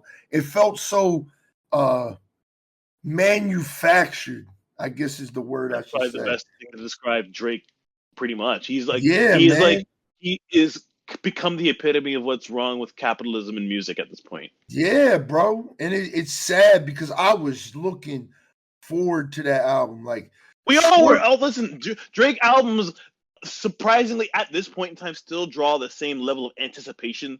Like when For All the Dogs was about to come out, we were all just like, yo, okay, shoot, Drake album about to come out. Fucking honestly, never mind. Oh shit, what's it? A Drake album is about to come out. Like Drake still garners that hype similar to like a Kanye sort of hype because I think a lot of us probably still hold on to hope that he's going to give us something that's going to be like we're always anticipating what's going to be the next classic. And Kanye's it's like cool. Kanye's cool. Kanye been cooked, to be honest, if you ask me. But like, we're just now coming. Like the writing been on the wall for him. But with Drake, granted, he's still of sound mind. But like, and we get the hits every now and again, and we're just thinking to ourselves, okay, like what I want from Drake is art. I want art, and I don't think. And what we're getting now, I think, and we've mentioned this probably in previous things. We're getting pop, and I think there's also going, and now other artists are just modeling other versions of that. Case in point was like for me the Jack Harlow example, where it's like we're just getting other versions of this current form of Drake. Yeah, it's crazy, man, because it's like it also goes into like what I just told y'all. Like Lil Wayne's my favorite of all time. He's in my top 5. You know, I put Drake in my top 5 favorite artists of all time too. But people would think he's like my number 1 or Future's my number 1 the way I listen to him because I'm always listening to their music. But it's the thing is those 2 consistently give us bops. Shit I could play in the car, shit I could throw on a party, I'm streaming, whatever the case may be. Whereas like my top 3 favorites, I would say of all time is probably Wayne, Jay-Z, Cole. I think my top 5 is like Wayne, Jay-Z, Cole, Ross, and Drake. I think Drake is my number 5. And I only put Ross above him because there was a time when Ross was just that nigga, undeniably that nigga. You wouldn't put Future among them? I think Future would be like number 6. Yeah, like number 6, man. You know what I mean? You'd put Cole over Future? Yeah, hell yeah. Hell yeah. Cole gave me 2 classics, nigga. Two classics that I can actually share with my kids. I know your second one is For Your Eyes Only, but even that, I'm just like, wow. Like, again, that is that joint touched me, man. That shit was crazy. That shit was like, and it's like, I know we're going all over the place with this podcast, but this is a good podcast, right? With For Your Eyes Only, I think the thing that I liked about it was, again, like we just talked about manufactured albums. This was literally Cole being in a place and literally rapping about it. Like, it wasn't like he was going for a hit or he was going for a vibe or there was a theme to it. It's like, this is where I'm at now. Kind of like what we talked about with the Big Sean album. That's where he is now. I'm glad you brought that up because it makes me think, because it's like Cole, in a sense, it's weird, okay? Artists, in a way, especially if you're a young artist and your content is centered around a particular thing, at a certain point, you kind of have to experience some level of a rebrand or transition into something different. And Cole has done that successfully. Like, he went from, like, the content that he was rapping on Mr. Nice Watch, you know what I mean? Yeah, freaking Can't Get Enough and whatnot. Hit It in the Morning, you know what I mean? Workout, he was on some fuckboy shit. Let's be honest, for what it was. Yeah. He was speaking to the shit that like college kids could identify with. Because it's like, yeah, I don't care about a lot of things. My priorities are kind of all over the place. Like, I always said, like, yeah, Cole spoke to my thought process and realities at that age. But he grew, and his music developed, and his pen has always remained consistent. But at the same time, he's also kind of still, even in growth, he kept an aura and energy about him that kind of made you go like, yo, like, even though he's on some different type of shit, and he's like, I'm not even on that type of stuff no more. I'm married and I have a kid, and I'm like, I've matured now. You still respect him. Yeah. And you still look at him as like, yo, he's still that nigga, even at the end of the day. Yeah, man. Sean, I don't get that from. Yeah, man. And it's only because, like, dead ass with Big Sean is the problem with him is, like, again, like, that growth took so much time, dog. It's like, all right, Born Sinner was like the beginning of it all. And it was like the perfect transition from Born Sinner to 2014 Forest Hills Drives. It was crazy. Because in Born Sinner, he kind of fucked with the lane with Crooked Smile and some of those songs with Let Nas Down and shit like that. It's Power like he was kind of like developing what we see from Cole now. And it's like a deeper bag, pretty much. It's like he didn't stick to a particular lane. He was already in the process of the transition. Yeah, it literally took Big Sean like 10 years to get to that point. I don't think Big Sean really hit it until Detroit 2. And that's like a long time after, man. Like, it's just unfortunately like you just been out of the conversation for a long time. So it's like we don't want that from you. But Cole was just like the transition was perfect. And when he did Forest Hills Drives, it was like after that, it was like to me, and this is I call it like the Jay-Z effect. Like Jay-Z dropped Reasonable Doubt, and to me, it's never been able to beat Reasonable Doubt, right? With Forest Hills Drives, it was one of those things where it's like Cole's never going to be able to beat that, right? But For Your Eyes Only feels like a really good transition off of like your magnum opus. Like, you know what I mean? Like, yeah, this ain't going to be better than that, but it's pretty goddamn good, man. Like, it's pretty fucking good, man. Quite frankly, I don't think we talk enough about KOD. We don't talk enough about KOD. And I think it's because it's a thematic album. You know what I mean? It's kind of got like a theme to it. You know how I feel about those. Yeah, I'm not really like big on those type of albums unless it's like tired of Tyler the Creator's old shit. You know what I mean? Like I'm Good not Kid, really. Mad City was again a thematic concept album, whatnot. Yeah, but again, I'm gonna think like an average Kendrick fan on this. I really only like Good Kid, Mad City for a lot of the bangers that are on it. You know what I mean, like I'm not, I'm not scared to admit that. I'm a Money Trees nigga when it comes to that album. I'm a swimming pools nigga. Bitch, don't kill my vibe, nigga. You know what I mean? So if you it wasn't wasn't one of those radio hit joints, I'm really not listening to it. So you mean to tell me you was not fucking with Sing About Me? Nah, not at all. That song is beautiful. It's like I'm literally is my favorite song on the album. I'm not one of those niggas that's gonna sit here and tell you, oh yeah, that's why to me, to Pimp a Butterfly, to me is better because I can literally sit and listen to that joint front to back and fuck with every song, dog. Fuck with everything. I think we do. We're overdue doing a retrospective on To Pimp a Butterfly. Let's do it. That might be next for you. I want y'all Kendrick fans to pull up heavy on that one. You know what I mean? But it's like I said, I think going back to what we said, I think like going way back to what we saying with Drake is unfortunately, if Drake was to come out today and be like, yo, I'm taking the cornrows out, I'm cutting my hair, I'm getting shit right, I'm gonna stop painting my fingernails and acting like a child, and started wearing suits again and started doing his thing, and he gave us a reasonable doubt, or if he gave us some shit like that, it's just too late, bro. It's like you've got like five. At this point, we don't need a reasonable doubt. Albums in between that shit. You know what I mean? At this point, I don't even think fans are asking for a reasonable doubt. It might be early, but I think we're asking for a 444. We ain't getting that from Drake, dog. Because niggas ain't going to sit down and listen to that. Let's be honest, niggas will sit down and listen to anything that comes out of Drake's mouth. Listen, Drake hold has that up. It's just willpower at this point. I'm going to keep it a foul out to you. I'm going to break it down to you. If Drake was to talk about on some 444 shit, right? Let's say he was on some grown man shit, and he had to talk about Western Roads, him growing up on Degrassi and shit like that, him being a kid from Toronto, white mom, black dad. Niggas not going to listen to that. They're going to make fun of the nigga. You know what I mean?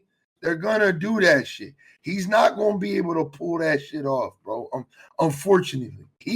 Drake cannot do a big boy album and niggas are going to take it serious because all it's going to narrow down to is, oh man, you was born rich, or you don't know what the struggle is, and da da da da da. It's like everybody's just going to downplay everything he says.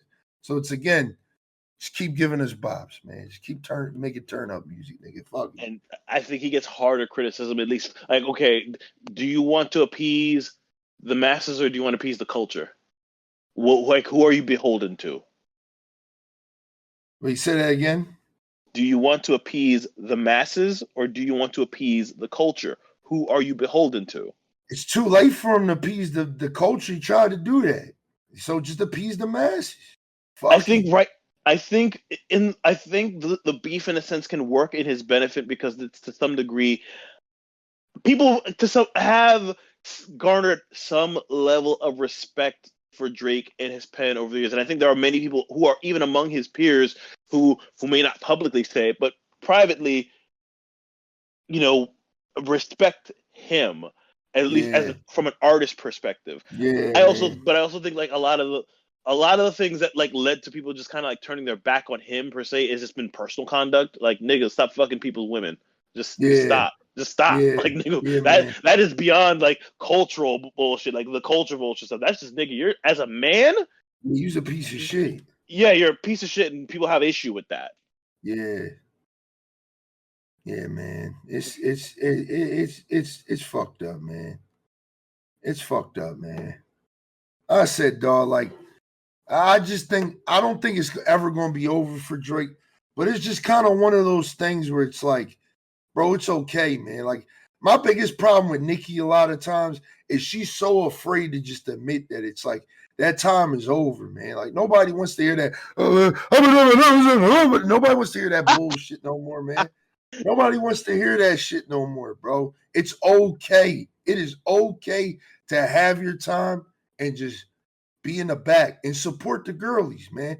That's what makes me so mad about Nicki. Is like, Nicki's too afraid to just let the crown go and let the next bitch have it. And just be in the back like, yo, that's my girl. I'm proud of her. You know what I mean? And that's what makes on me top so of that, mad. like bask in the lane that you created.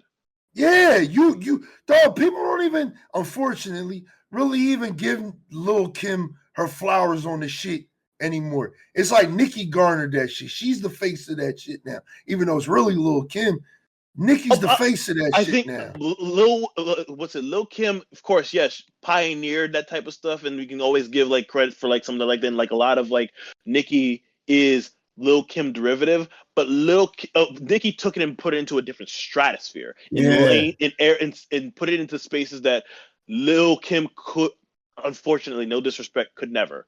And Yeah. that is deserving of its own. Like honestly, the GOAT is, as far as female rap is considered, is Nicki. Yeah, man. Yeah, man. I just And wish it's she like would just it's she's a weird friggin' phenomenon because it's like this is facts about you, but you kind of don't act like that's the yeah, case. man. You're not acting very queen like. That's what I always say. She don't act like the queen she needs to be, man. Like if you're the queen, these new bitches are your princesses, man. You should be wanting to stand beside them or stand behind them and want their career to go forward. Like I'll like dog, real shit. I lost a lot of respect for Nicki off of that Bigfoot shit she did to Meg Thee Stallion. Like I'll always like feel some type of way about her because of that shit. Because again, like I do look at Megan as like the upper echelon of these female rappers right now. I think she's got a lot of love for the craft. I think her pen speaks for herself. She's done proved it about 4 or 5 albums now. I mean, she's done proved that the pen is valid. It's like just stand beside her, dog. Stand behind her. Like be there for her, dog. Like you over here advocating for bitches, getting beat on and all that type of shit. Like that shit's crazy to me, dog. And that's why it's like I like this point forward, I'll never be able to take Nicki serious. She'll always be a clown to me now. It's like it's over for her, dog. And it's like I don't have barbs come after me on Twitter, dog. I don't care. Like your queen is cooked. Your queen is a Your queen is a fucking coke fiend, bro. You know what I mean? It's over for her, dog. It's over for her, dog. She's on a mountain of snow, nigga. Stay there, dog. You know what I mean? That's straight up snowfall, pretty much. That's exactly how I feel, bro. I feel like it's just over, man. And that's, I think, the same thing I wish Drake would just do. Like, just pass the baton to the next up and coming nigga. We don't know who it is because this whole generation is ass, right? There's not one motherfucking new age rapper that's coming out that I can look at and definitively say, hey, that's going to be the next Drake or the next J. Cole. I mean, that nigga Cordae is kind of nice. I ain't gonna lie. The nigga Cordae's nice. He shows a lot of promise, but unfortunately, corny. That follow-up album was left much to be desired. So like I'm hoping like he gets the shit together. Yeah, man. I just wish Drake would just be like, yo, hey man, I had my time. I done gave bop after bop after bop. Let me give it to the next nigga. Because I know Cole's gonna do it. You know what I mean? It almost seems like Cole's doing it now, like with JID, like trying to just, that's the next, big Dreamville thing. That like kind of like the Lil Wayne Young Money thing. Like Drake is the new Young Money thing. Low key, honestly, you know what I realized recently? Artists that like start their own labels is literally just them. That's their attempt at actually making money out of all this. Yeah, of course. Because that's how like a lot of them end up like fucking over like the other up and comers and whatnot. Yeah, but like it takes a special kind of like artist to actually put like the fucking Dreamvilles, Ross, what he put into MMG, Gucci, like what he's tried to put it into like his 1017 squad and whatnot. Like there are artists that actually, when they start a label, they actually do try to make something out of it. And then there are artists that are just like, I'm starting a label just to kind of like, start a label and make money. Ross, but like, really man. Yeah. Because Rick Ross really tried to cultivate niggas, but when your name is Torch and you can't even make a lit song, nigga, I don't know. I like the one Torch verse, to be honest. But hey, Gunplay. Hey. Yeah, man. Yeah, Gunplay. We got Meek. We got Wale too. Yeah. Yeah, he did his thing with MMG, man. He And I did his think he thing with always kept the MMG. squad small so he can cultivate them niggas instead of having like 1,000 niggas. Like 1017 is just too many niggas, and they reckless niggas at that. Like you not putting nobody on and giving them the right PR. Like, all right, leave the dumb shit behind type shit. I mean, and that's But at why the same, Gucci just, oh my God. it's weird because it's like, okay, we want the street stuff from these artists, but at the same time, like the street stuff is kind of like it's important to like the pretty much the aura of everything, how they're able to Yeah. kind of like be authentic to the particular sound, especially if these are supposed to be reflective of Gucci and his particular brand, because that was Gucci, and he Yeah. actually, I was actually going to bring it up. Like, did you ever listen to that Greatest of All Trappers mixtape? No, I didn't. Again, it's what you kind of expect now these days with Gucci. It's like, we love Gucci. We'll always love Gucci. I'll stand for Gucci. He's in my top 5, honestly. Yeah. But like, we've been understanding, like, yeah, this isn't his prime anymore. We're not, we're never going to get that version of him anymore. Yeah, it's over. So, but you kind of get some bits of it in like the artists that he's tried to sign. It's just that they just can never stay alive or stay free. Yeah. I ain't laughing at that. That ain't funny. But it's the truth. Listen, man, Pooh Shiesty was supposed to be the one, dog. That didn't work out. Big He Star, his just shit was locked up. nice, and he passed away. Like there was so much promise in the roster that Gucci was building, dog. Like the shit that we're talking about with CMG, we probably would have been talking about with the new 1017. Yeah, unfortunately. Yeah. Yeah, man. But going back to the main focus of this conversation, as we just went off rails, but I hope y'all enjoy it. Is that I hope Kendrick puts on a good show. I really hope he brings Wayne out. That would only be right, especially him being a big fan of Wayne himself. I hope he really does that. Bring my boy Wayne out. I mean, to the show, and just keep Not Like Us to like one time, just one time. I mean, don't try to go over the top with it. I mean, and you Kendrick fans, next album, I need y'all to be there, man. Show up next time, right?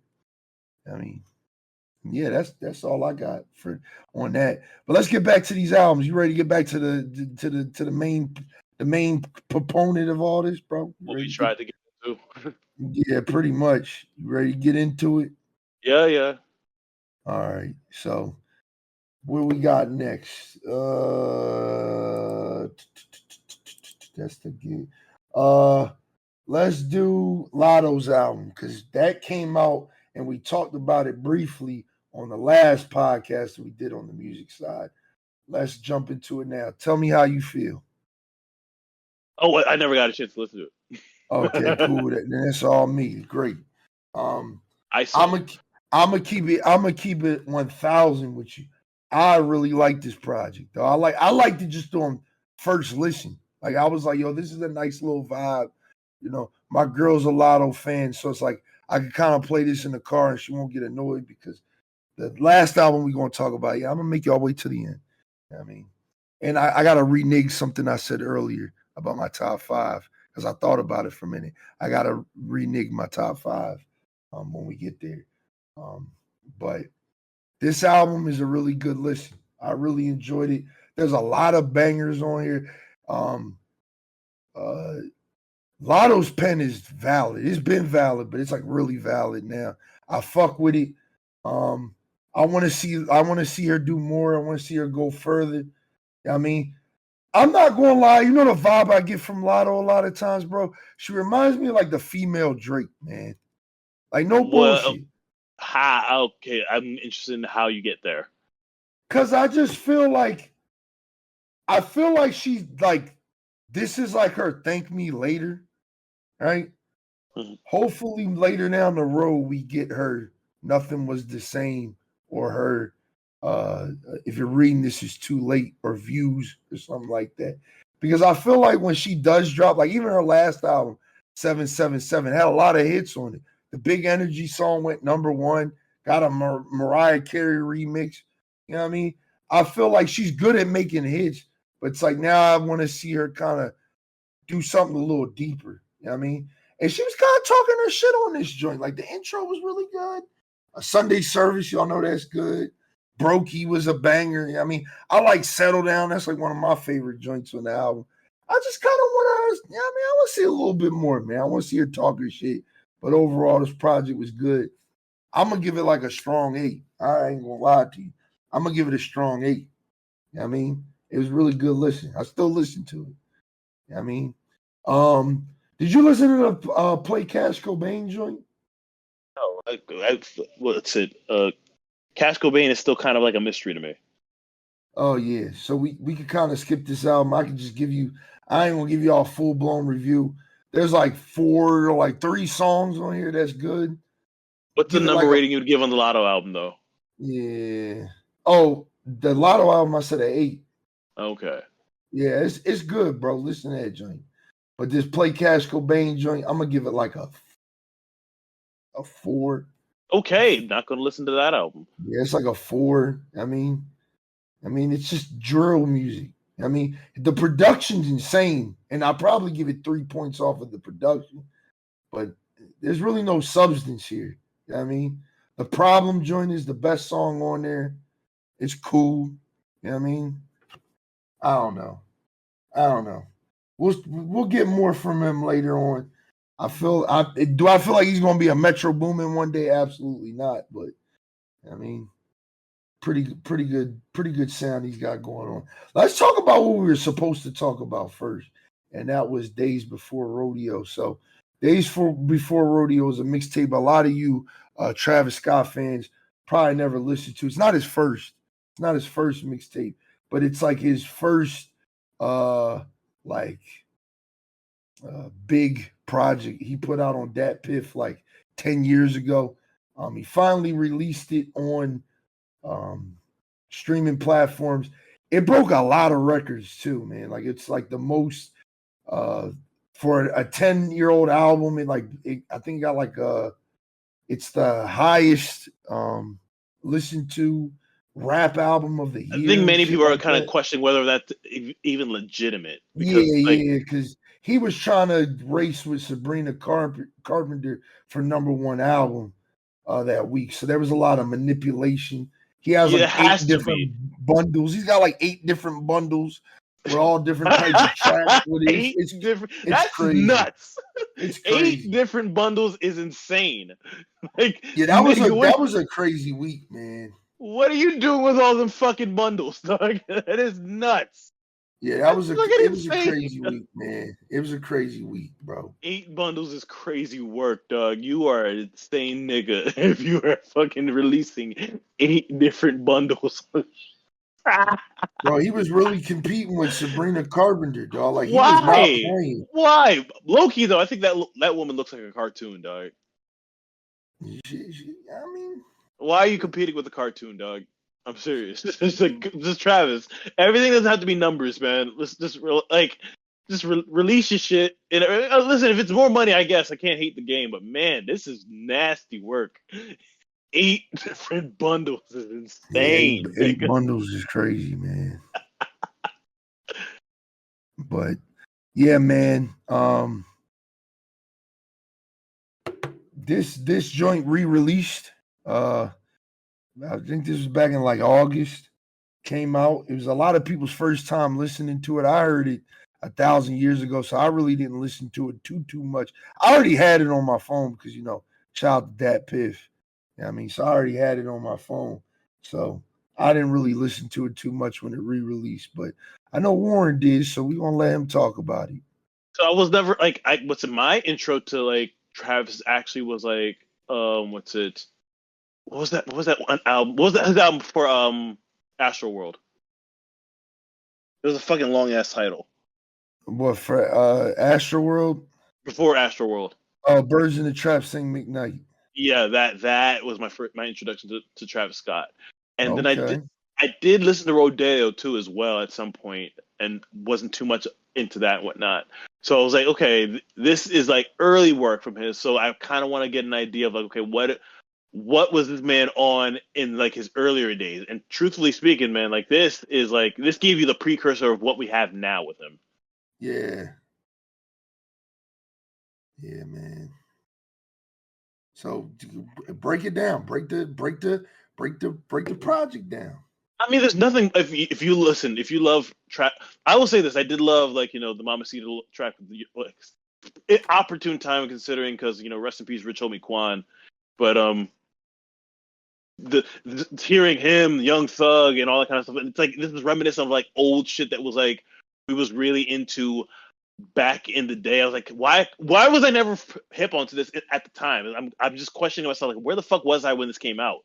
Why was I not into Travis Scott like that? Like, because for me, it seems like there's no reason why I should have not known that this was a fucking like certified hit.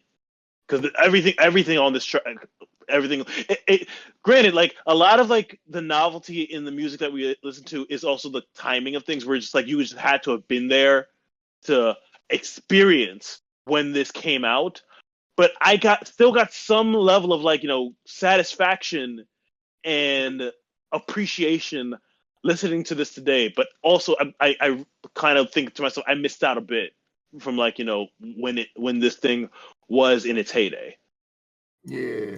Overall though, it's like this is literally the precursor to the same stuff that we kind of grown to love and appreciate from Travis. I always describe Travis projects as like audio adventures in a way. It's a different bit of work. Okay. And what's it? This, yeah. So like honestly, this I give it a 9, but it's like it was probably a 9 when it came out then too as well. It's I think many people like it's probably considered a cult classic among Travis works and whatnot, but nevertheless, like I appreciate it. Yeah, man. I think even when I listened to it back in the day, I think it's like a solid like 7, solid 8. It ain't one of my favorites. There's only like a couple songs I could really take from it, to be honest. So yeah. A 9 is respectable though. I get it. I mean, I just think the rodeo days of Travis are kind of not gonna lie, it's kind of dragged out, man. It's kind of dragged out like an overhyped, man. I don't think Travis really became like the hardest until Birds in the Trap. You know what I mean? Like it's kind of hard listening to his older shit after hearing something like that, or even Astroworld. So yeah, I don't know. But It's each to their certified own, man. classic. Each to their own. Here's another one you could talk about because I ain't listened to it. TDE, new female artist, Doechii. She's not new, but she just recently signed to TDE, man. So she's one of them niggas now. You know what I mean? She came out with a mixtape called Alligator Bites Never Heal. Break it down for us, man. It is an incredible piece of work. I'll give it that. But like, honestly, we shouldn't expect anything less because anything TDE drops, it's going to be some high quality shit. Like that is now like that's brand you can trust. They actually put a lot of care. Honestly, what they do these days with artist development, you don't see anymore these days. So like they will hold you, and you will be on that label for God knows how long, and just like wuthering away, toiling and crafting away at your potential debut. But it's all for a good reason because, and I should say that because they had an artist named Reason that they eventually dropped, and I think it might end up signing for Dreamville. Who knows? But because if they don't feel as though you're ready, you're not coming out. If they don't feel as though that this is going to be top quality work, you're not releasing. So when a project comes out that has the TD label on it, you just know it's going to be some stuff. And honestly, this Doechii project, her artistry is just, I'm not going to be like, oh, she's so different because she is, while at the same time, you can sense the derivative nature of like how she raps stylistically. I saw glimpses of Nicki. I saw glimpses of like Bia. I saw her putting her own creative spin onto things, but I saw her kind of like I saw glimpses of Missy. She just kind of like messes around. She's like a chameleon in a way where she can just kind of adapt different flows and styles and make it sound and put her own flavor onto it. It just sounds so unique to it as well. And just the content and the things that she was able to express on this project, where she's talking about like, relationships, and like the first half of the album is more rapidy rap, while the second half kind of gets more soul vibes and everything like that. It is a great piece of work, but because of its length, I can understand it being seen as a mixtape and not a complete album work. But like the way things were kind of produced in this, it almost felt as though it could be an album in a way, but at the same time, it makes me excited for what's to come. If this isn't an album, what does an album look like for this artist? So yeah, Yeah. this I would give it solid 8.5. This was a great album. I mean, great 8.5. mixtape. Yes, it was a great mixtape to listen to. If you are somebody who's a fan of like rap, but also like just well put together projects, like this is a fantastic piece of work. Yeah, I'm gonna give it a listen. I'm gonna give it a listen, man. I'm gonna definitely. If I you ain't love you gonna, some I ain't Nicki gonna sleep. Minaj and everything, you will love this project. Okay. All right, cool. That was a good. Thank you for the insight, man. All right, so here's another one that's all you, man. The Alchemist Project. It's called The Genuine Articulate. I mean, I didn't listen to this one either, man. So we're gonna have you break it down, man. I'll be quick with this one. It's not. It's kind of like it's cool. If anything, there's a lot of it's Alchemist beats plus Alchemist rapping and whatnot with features on and everything like that. It's a very short project and whatnot. It's a nice thing. It's a nice, cool thing. And honestly, it just made me.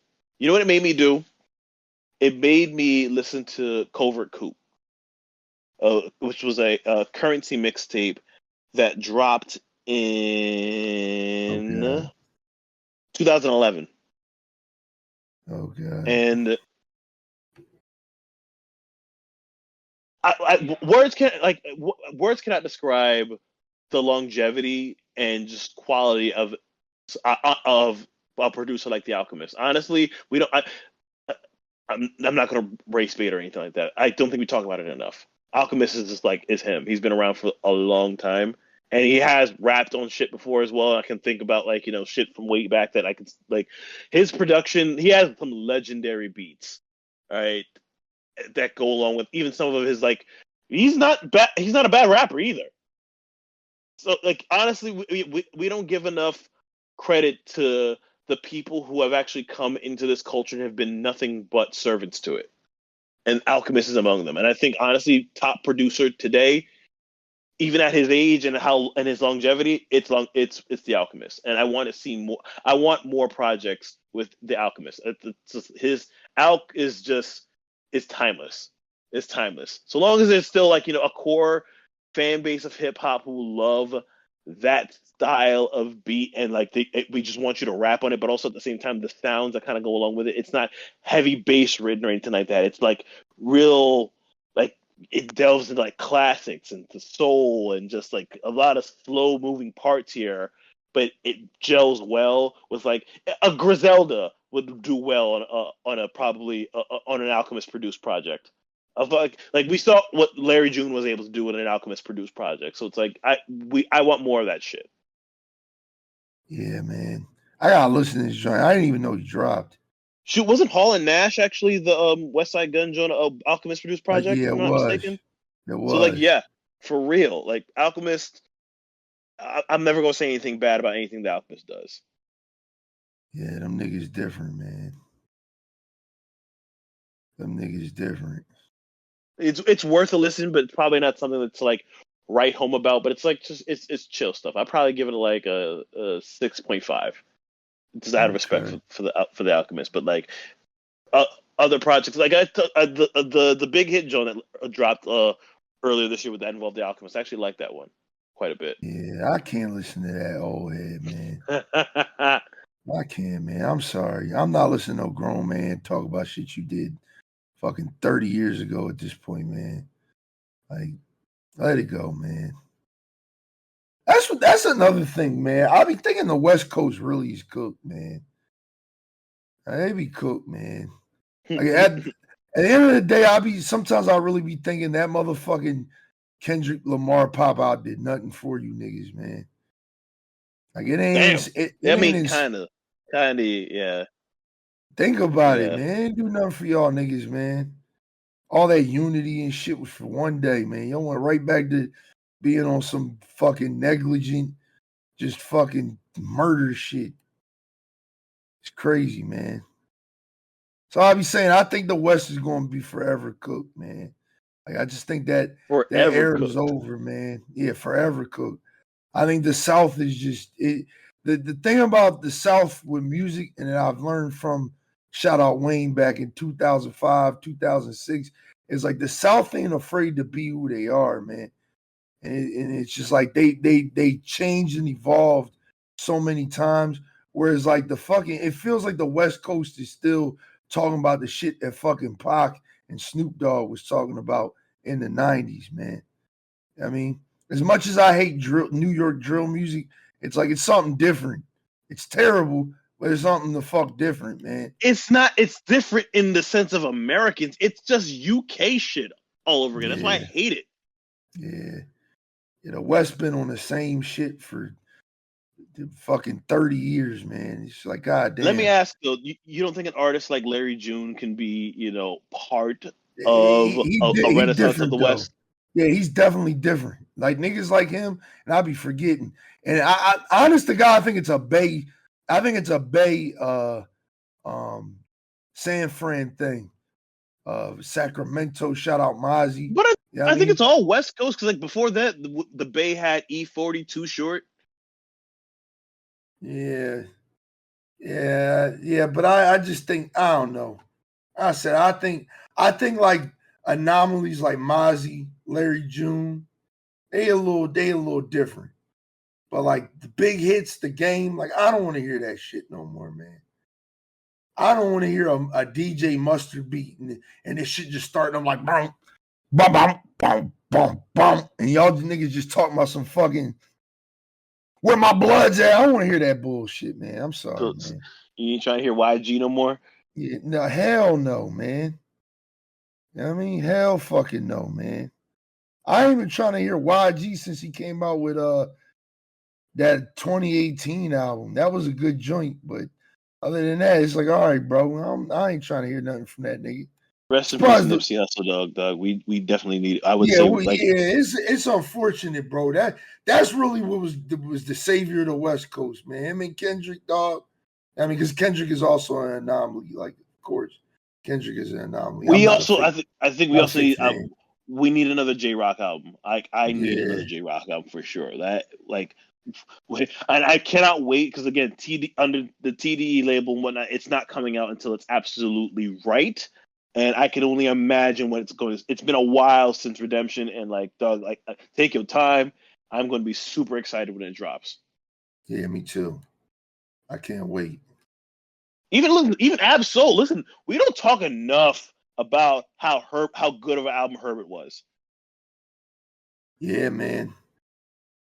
I ain't gonna lie, man. Like I said, I think there's anomalies in the South, but a nigga like Big Hit or YG or the Game, so I ain't trying to hear that shit. You're not trying to hear the traditional West Coast gangster. Yeah, I'm not trying to hear that motherfucking that Bompton shit, man. I don't care about none of that shit no more, man.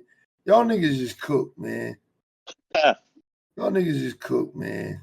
I'm sorry, man. Even if that do sound disrespectful, man, like y'all niggas is not no West Coast saviors, man. Especially that Big Hit nigga, man. It's like, God damn, bro, you spent over a decade in prison, bro. And it's like, this is what you come out to get the rapping about, man. Like, God damn, man. Nigga, he OG, dog. Yeah, man, I don't want to hear that shit. Keep that. He could have kept that shit, man. But yeah, I'm a peep the Dolce joint for sure, man. I'm a definitely do that, man. Doug, you will hear bits of Rhapsody, bits of Doja, bits like just the chameleon will come out. You will have no choice but to be in awe and marvel at just her lyrical prowess and just her stylistic flexibility. She's a Yeah, phenomenal artist. I'm ready for it, man. To be honest, Mm. yeah, I'm ready for it. Mm. But let's talk about the Drake EP finally, man. Let's pivot back to the GOAT. Say, nah, let me not do that. I only Y'all heard go. like maybe a song from it, so I haven't really listened to like the full 100 gigs thing. Oh, okay. So there's I think 4 songs. It's one of them they took off. It was blue light, green light, or something like that. They took that joint off because of a sample clearance. I It think was that was the one that. I actually heard. Yeah, it was that. Housekeeping Knows with Lotto.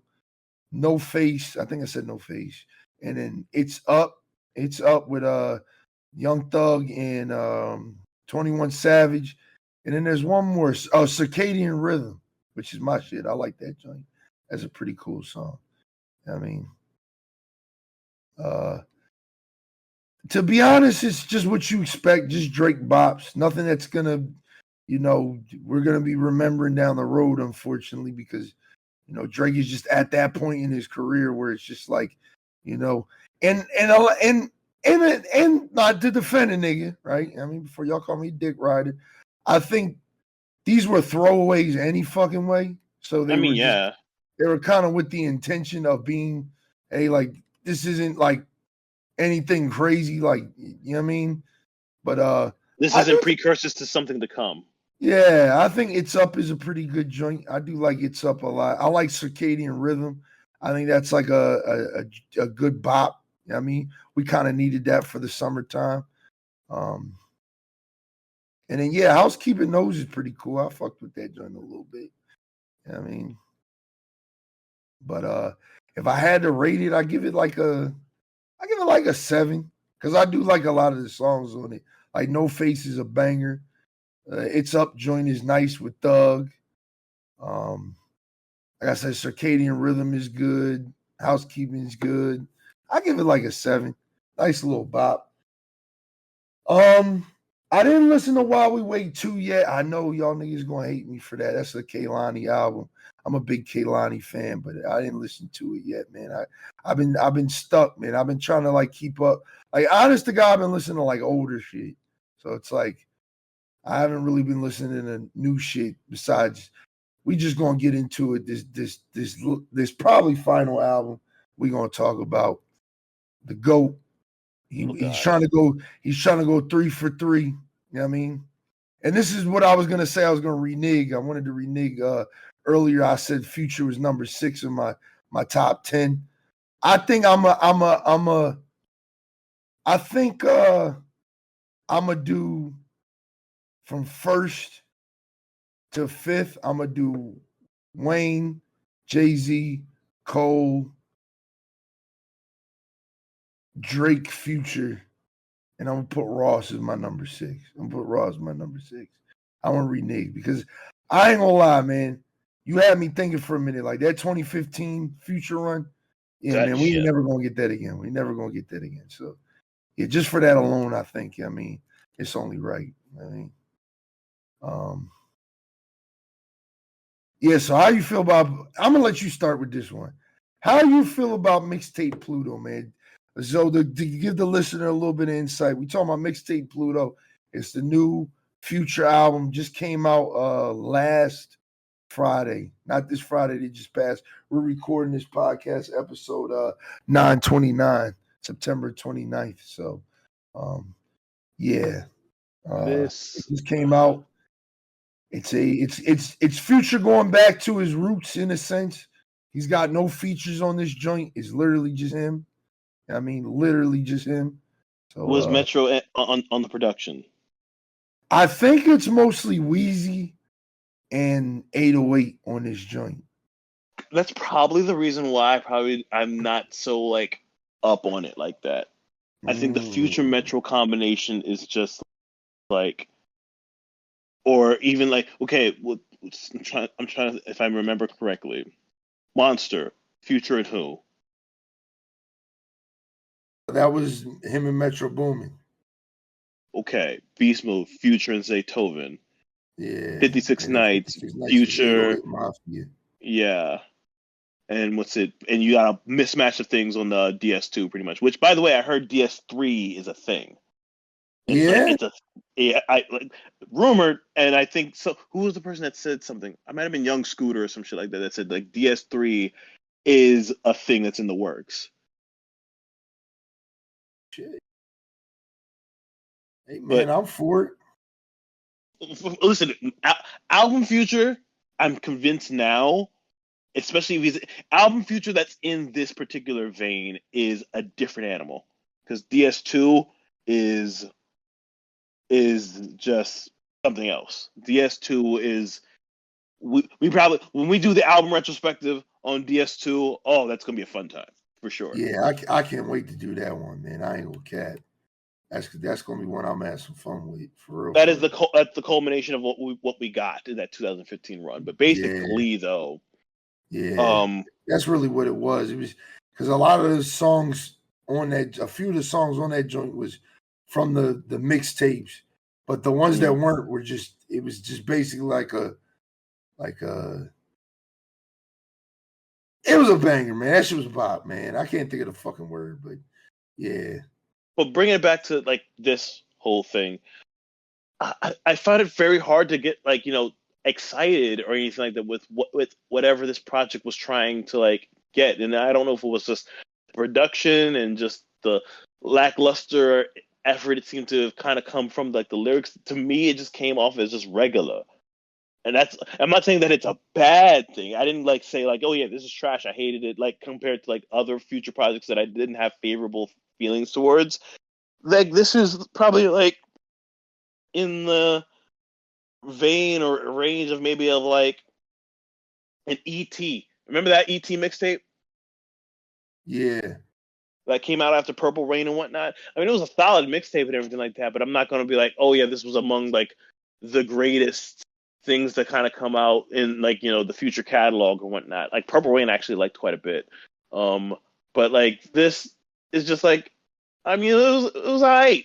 It was alright, and like when it comes to Future, I've already expressed this already. Future gave us what he needed to give us already, and like the fact that we don't trust you came out and it was at such a high quality that it was really took me aback, and I was like, oh, this guy still has that hunger and he's still capable of giving us like to right now. I still think it's album of the year. I think We Don't Trust You is the best album that's come out this year, bar none.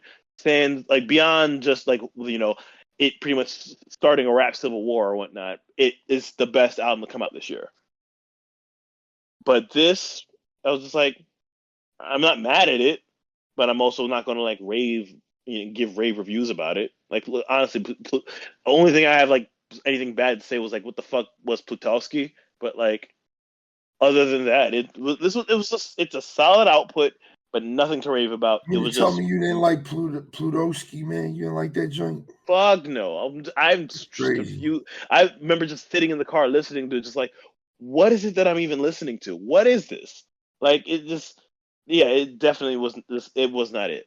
But nevertheless, it overall as a full project, it was alright. It was alright. Nothing too big, nothing too small. It was just alright. Okay, and I don't think we should make it more than what it is.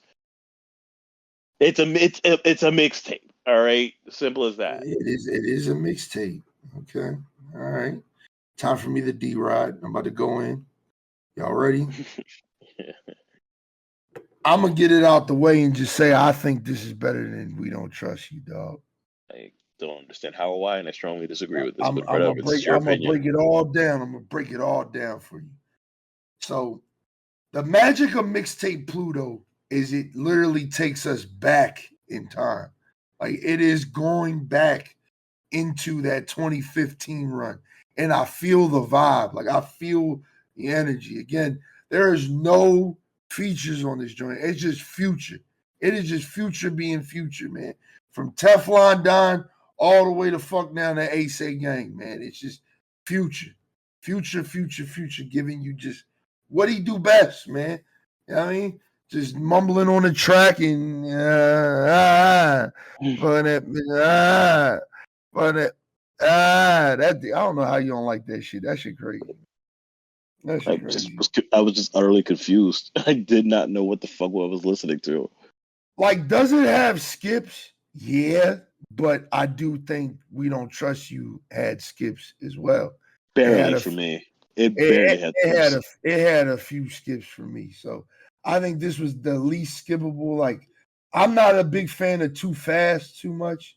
Press the Button is cool. Brazier, I think I don't know how to pronounce that, is okay. Made My Whole Faint. You can skip that sometimes. I definitely always skip Oath. That's I probably skip that every time it comes on. But other than that, a lot of these joints I ain't skipping. You know what I mean? Like Lil Demon, banger. Teflon Don, banger. Ski, banger. I like that. That was the one song that saved. Yeah, Ready to Cook Up, banger. Plutowski, Generational. All right. All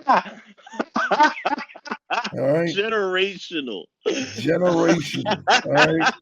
Generational. We gonna study that in textbooks in a couple years. Yo, man. This nigga said generational. Shit changed my life, nigga. I thought something was wrong with the song when I first heard it. I said, what the fuck going on? You know what I mean? Nonetheless, man. Let me keep going. Ocean. I think it's top 3 on the project. Not gonna lie, Ocean is top 3. You know what I mean? That second verse, that nigga, I ain't gonna lie. That second verse of Ocean had me crying, nigga.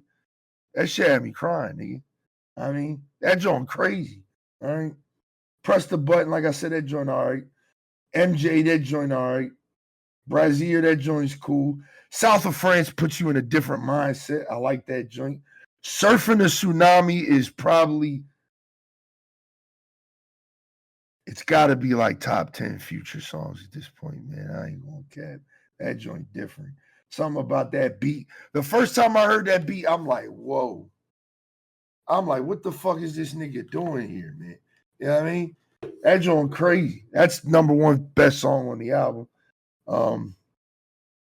Made My Whole Faint, like I said, that joint all right. Told My is a 2015 Future song. Like, if you was to tell me that joint came out in 2015, I would believe you.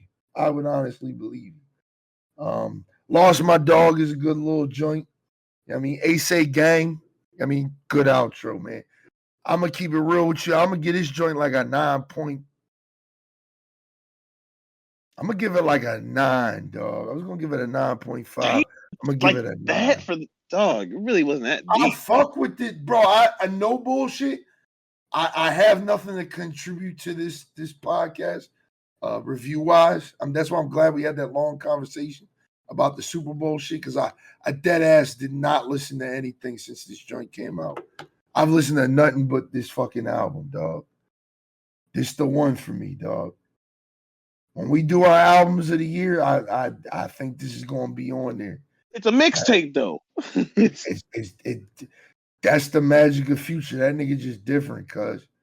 That nigga different. I was thinking about it the other day. It was like, wouldn't it be crazy to see fucking Future get a Gangsta Grills, man?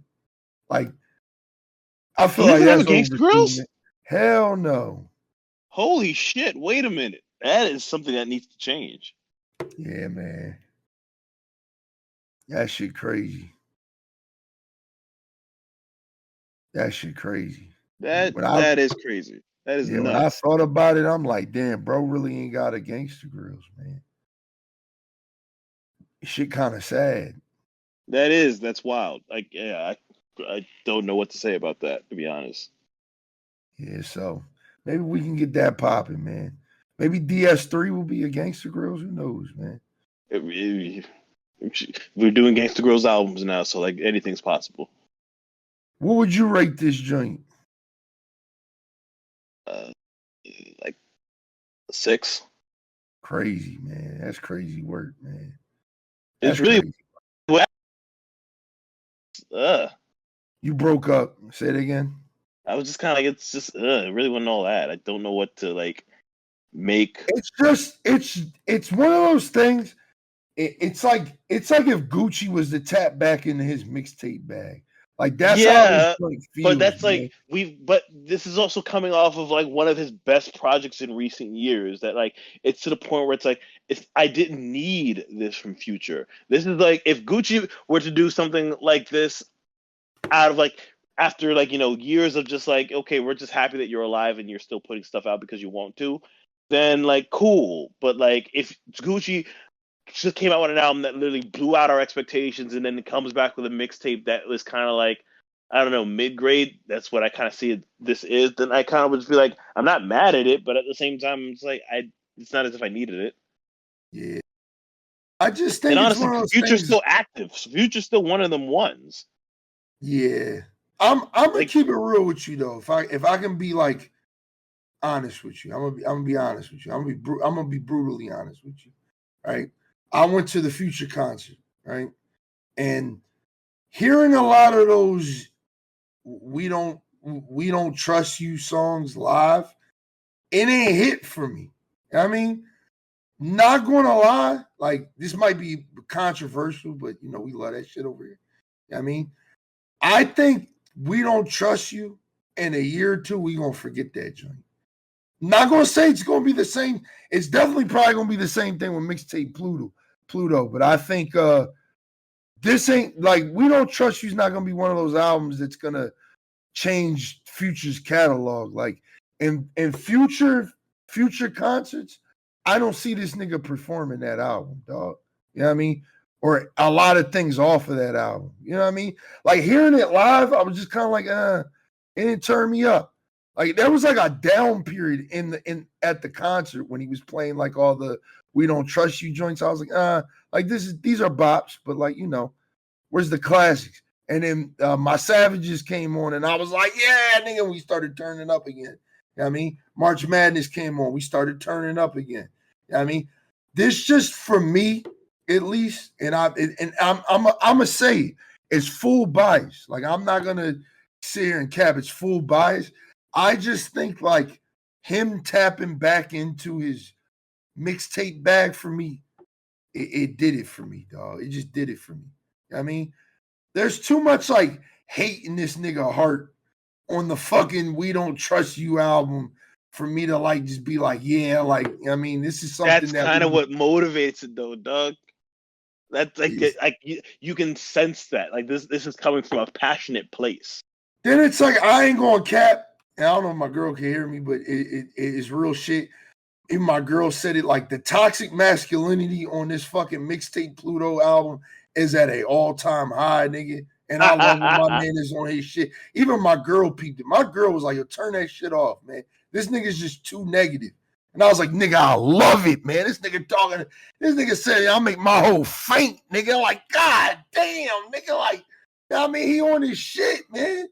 You know what I mean? He said on that told my joint, he said, I told my bitch if I was faithful, I might fall off, nigga. I said, oh my God. Generational music right here, man. You know what I mean? We didn't get that on motherfucking mixtape Pluto, man. This nigga was just on some hate and shit the whole album. Still a great album. I just don't know if it's gonna be mixtape. We Don't Trust You is gonna be like self-titled to me. Like I'm gonna fuck with it now, and maybe like a year or two, I'm not gonna fuck with it as much. You know what I mean? Like that album's kind of just like gone for me. As much as I love self-titled, you know what I mean? I still think the best Future album we've gotten in the past 4 years is I Never Liked You. You know what I mean? I ain't gonna lie. That was also a solid project, yeah. I think that's the best. Listen, that might be the best Future album we got ever, nigga. I mean, besides It's not DS2, bro. Yeah. Besides DS2, I think that might be the best joint because I still find myself going back to that project. So I mean, we'll have to see, but I really like Mixtape Pluto, man. I'm just one of them niggas though, man. Like that mixtape run for Future was just, it was something different, man. And it's just like for him to tap back into that bag, you know what I mean, just go back to being like hungry and shit. I appreciate it. Like if he was to go on tour for this mixtape, which he ain't gonna do, I would preferably like to go to a concert for this album than We Don't Trust You. I ain't gonna lie. You know what I mean, because after he played like that, and I'm trying to think of some of the other songs he played on that joint. It was like that, and I think he did Princess Diana, and yeah, I think it was like them two. After he did them two, I was like, all right, I'm kind of like tapped out until he gets back into his older songs. You know what I mean, I don't know. We'll see at the end of the year, man. I hope to go back and I'm gonna listen to We Don't Trust You, but I'm gonna keep a gangster with y'all, man. I'm about to pull up the track list right now. You know what I mean, Young Metro, when he played that at the concert, I was like, I ain't gonna lie. Young Metro turned me up. Ice Attack turned me up. Cinderella's kind of like outplayed. Oh, he played Fried. That's still my favorite song on that joint. It's Fried. That's still my favorite joint on it. So, no, bro, we just gotta see, man. I'm maybe it's because it's a newer project. It feels it. You know what I mean, I'm just in that mode right now. But Mixtape Pluto doing it for me, man. I fuck with him. So we'll see, bro. We'll see. But yeah, that's it, man. That's all we got for this one. I mean, Word. you got anything else you want to bring up? Oh no, we really did stretch this little impromptu, so that's fantastic. We did good with this one. Yeah, we got this was a really good conversation.